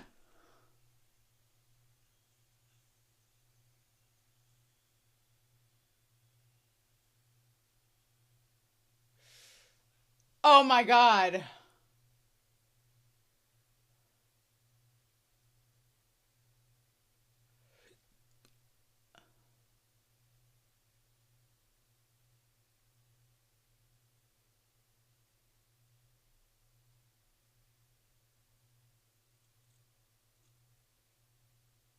Oh my God.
Oh my God. She's crazy.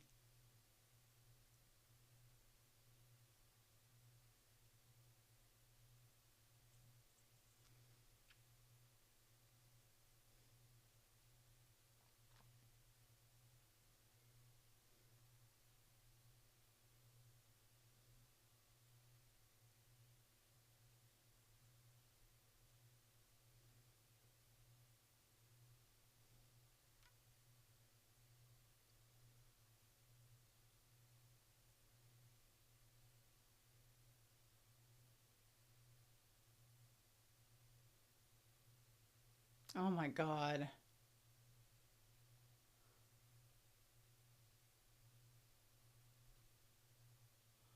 Oh. Oh.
Oh, wow. So she's still with him.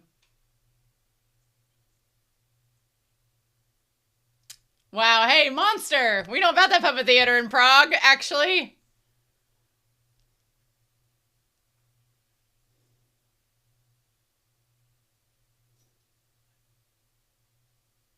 Hmm.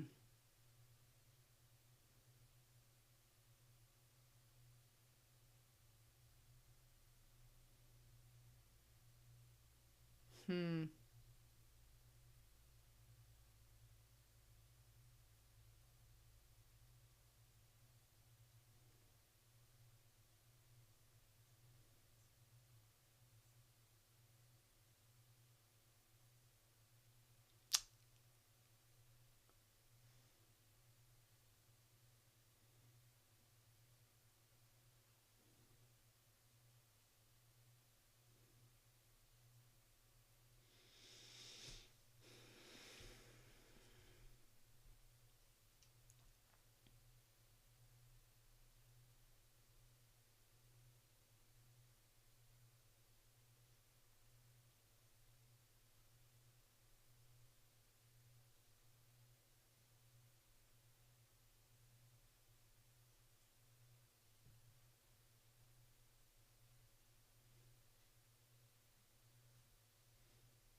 Aw. Aw. Damn.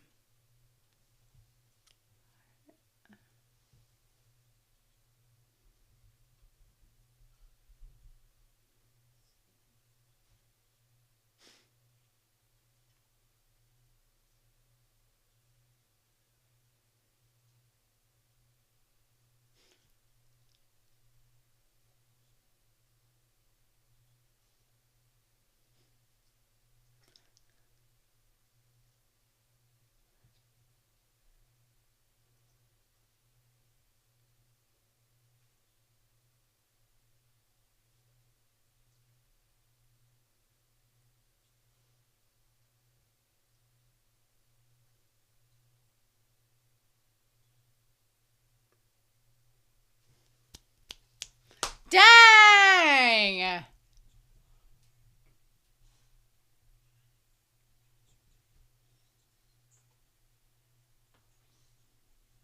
That's such a 2002 shot right there.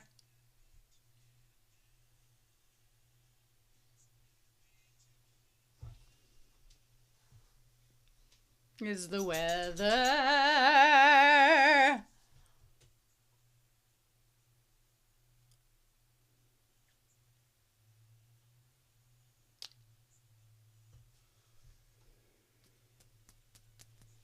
Damn. Wow.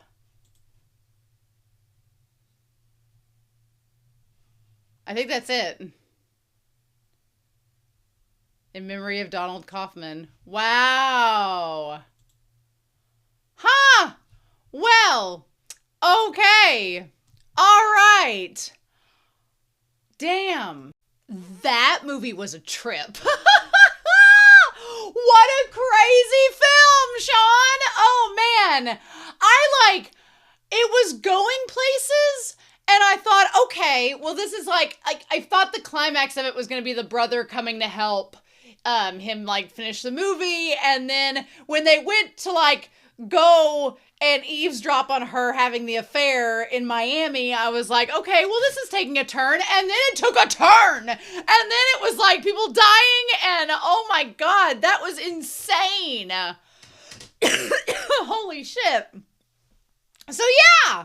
Wow. Wow. So the film adaptation, so Charlie Kaufman is an actual screenwriter. So Charlie Kaufman, who Nicolas Cage plays, is an actual screenwriter. He actually created this metafictional comedy drama. Spike Jonze directed it, and Charlie Kaufman wrote it, and then the ensemble cast, which the cast of this movie was incredible. Like Meryl Streep can do no wrong. She plays an incredible actress no matter what she's in. She's just like one of the all-American legendary actresses. She's just that good. And Nick Cage, Nick Cage did really good doing the split screen version of him and of Donald and Charlie, which we'll talk about.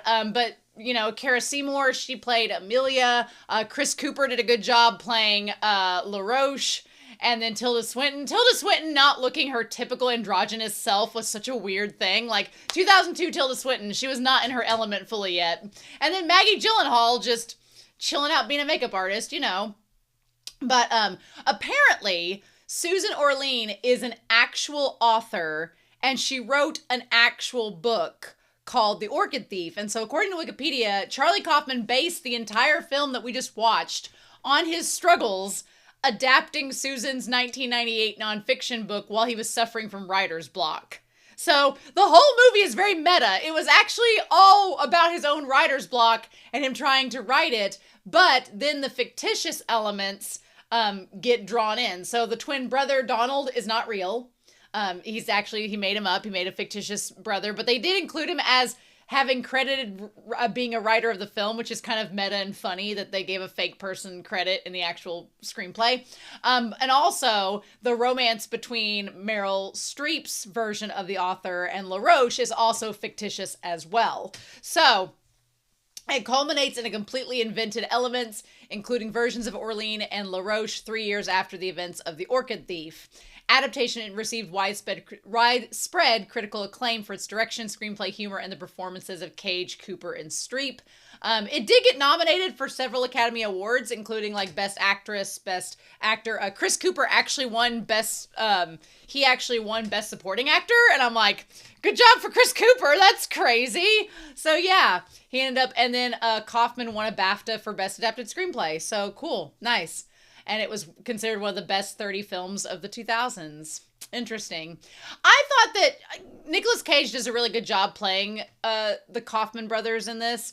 You completely, Cage has this quality to him as an actor where when he's playing Donald and he's really confident and cocky, Cage is really good at playing that, but then playing the super socially awkward version of Charlie is also very believable as well. If you actually see a picture of the Charlie Kaufman, Cage is like an exaggeration of what he looks like, but apparently he did wear a fat suit for the role, which I was like, he's not that overweight, so interesting. But yeah. And so Charlie rejects formulaic script writing and wants to make his script a faithful adaptation to the book, but the book doesn't have a really good narrator, and so he has this writer's block.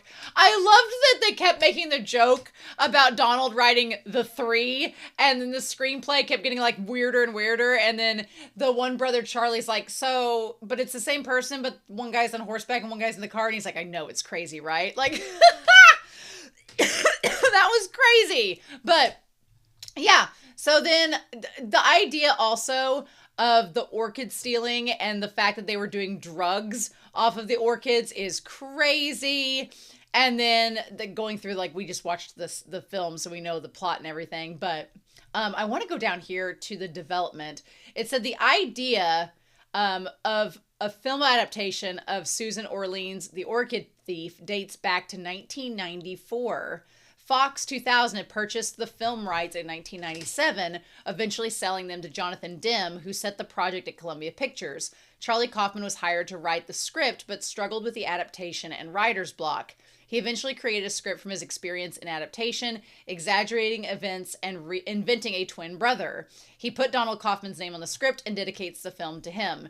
By September of 1999, Kaufman had written 2 drafts of the script and turned into a 3rd draft by November of 2000, which that makes so much sense now because it took me forever to come to terms with the fact that Donald was real in the movie, because the whole time, the way that Donald's character is set up throughout the first third of the movie, he doesn't seem like a real person. He just seems like an extension of Charlie Kaufman's psyche.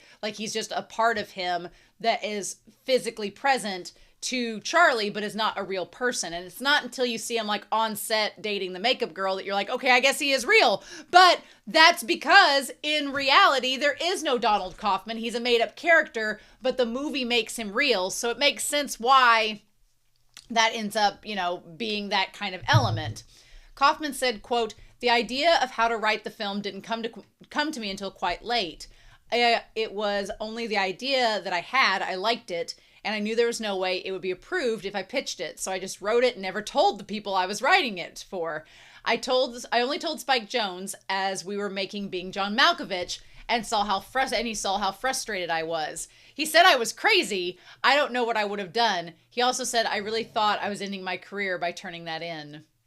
Which is why they show Being John Malkovich at the beginning of the movie, because it's the same director and it's tying everything together, which is interesting indeed. So, yeah. Adaptation went on fast track in April 2000, with Kaufman making some revisions. Scott Brake of IGN gave the script a positive review in June of 2000, as did Drew McWeeny, what a name, of Ain't It Cool News in October. Columbia Pictures committed to a North American distribution only after Intermedia came aboard to finance the film in exchange for international distribution rights. Isn't the whole film industry just such a whirlwind? And then they started filming in late of 2001 in Los Angeles and finished by June. The Evolution fantasy sequence was created by Digital Domain, while Skywalker Sound handled the audio post-production services. Isn't that funny? George Lucas had a hand in this? Who knew?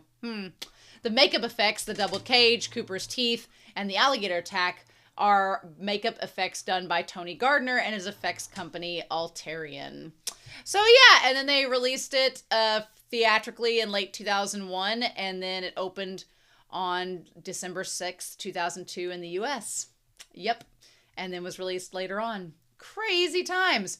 I wanted to go down here to the part about the actual actress, the response from Susan Orlean. Having been sent the screenplay for approval, Orlean strongly opposed the making of the film. She ended up reluctantly approving its production and was ultimately very impressed by the result. In 2012, she said, "Reading the screenplay, I was in complete shock. My first reaction was absolutely not.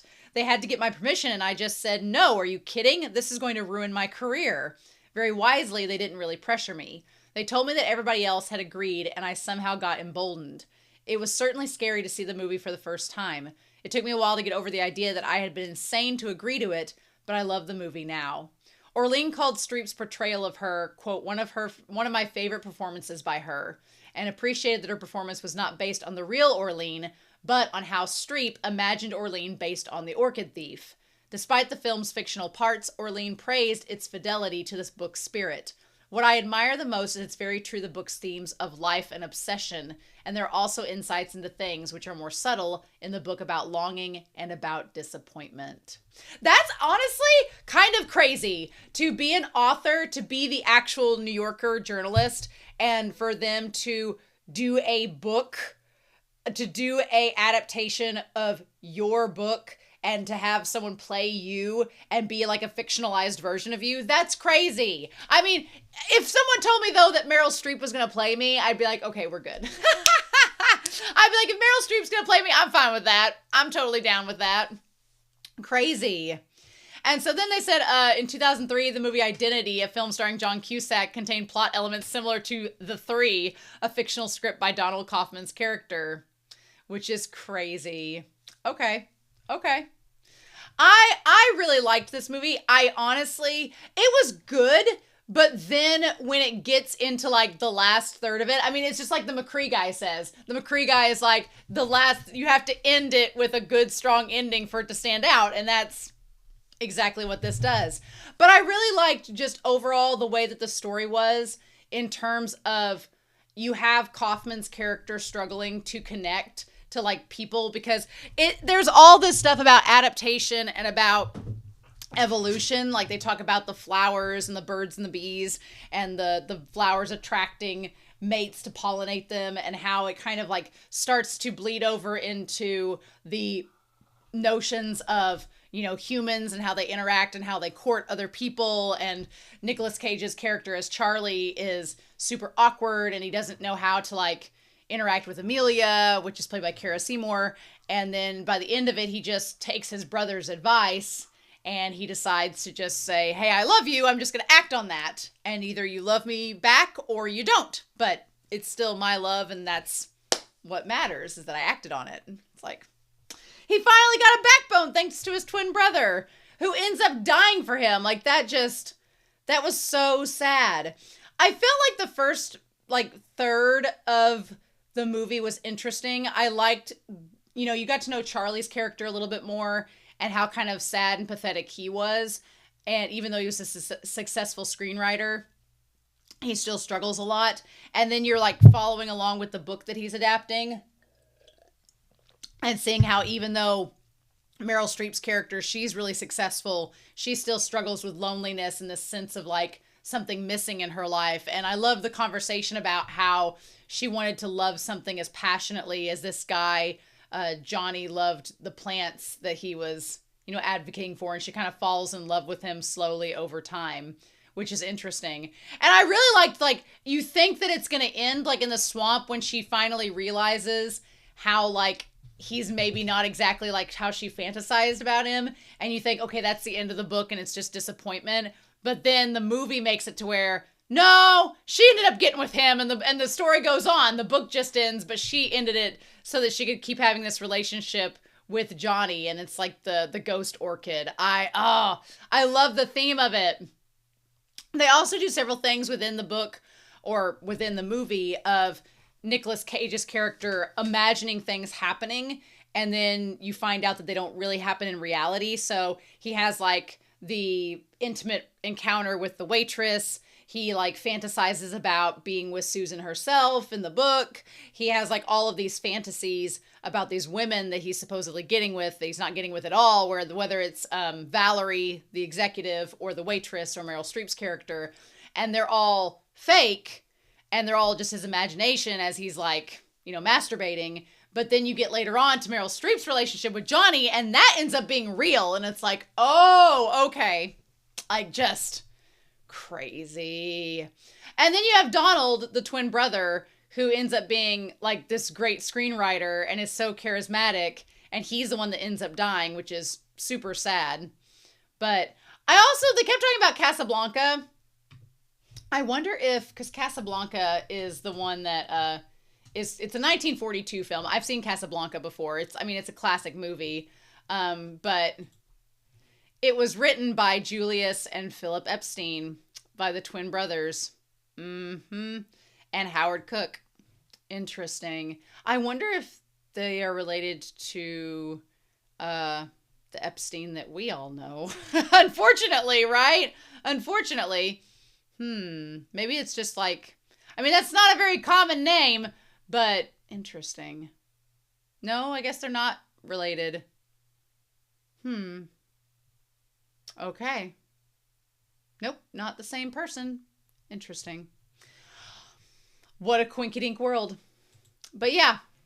So I really liked the way the movie, about halfway through when he goes to New York and he decides that he's going to try to go and meet Susan, and then he gets to the elevator and all goes awry. Like, for me, the movie kicks off like once it's an hour in and he doesn't interact with Susan's character, but then he goes to the McCree like lecture there that Brian Cox ends up playing him, and then the guy like takes him out for drinks and is like, look, you need to redo your script and have your brother help you.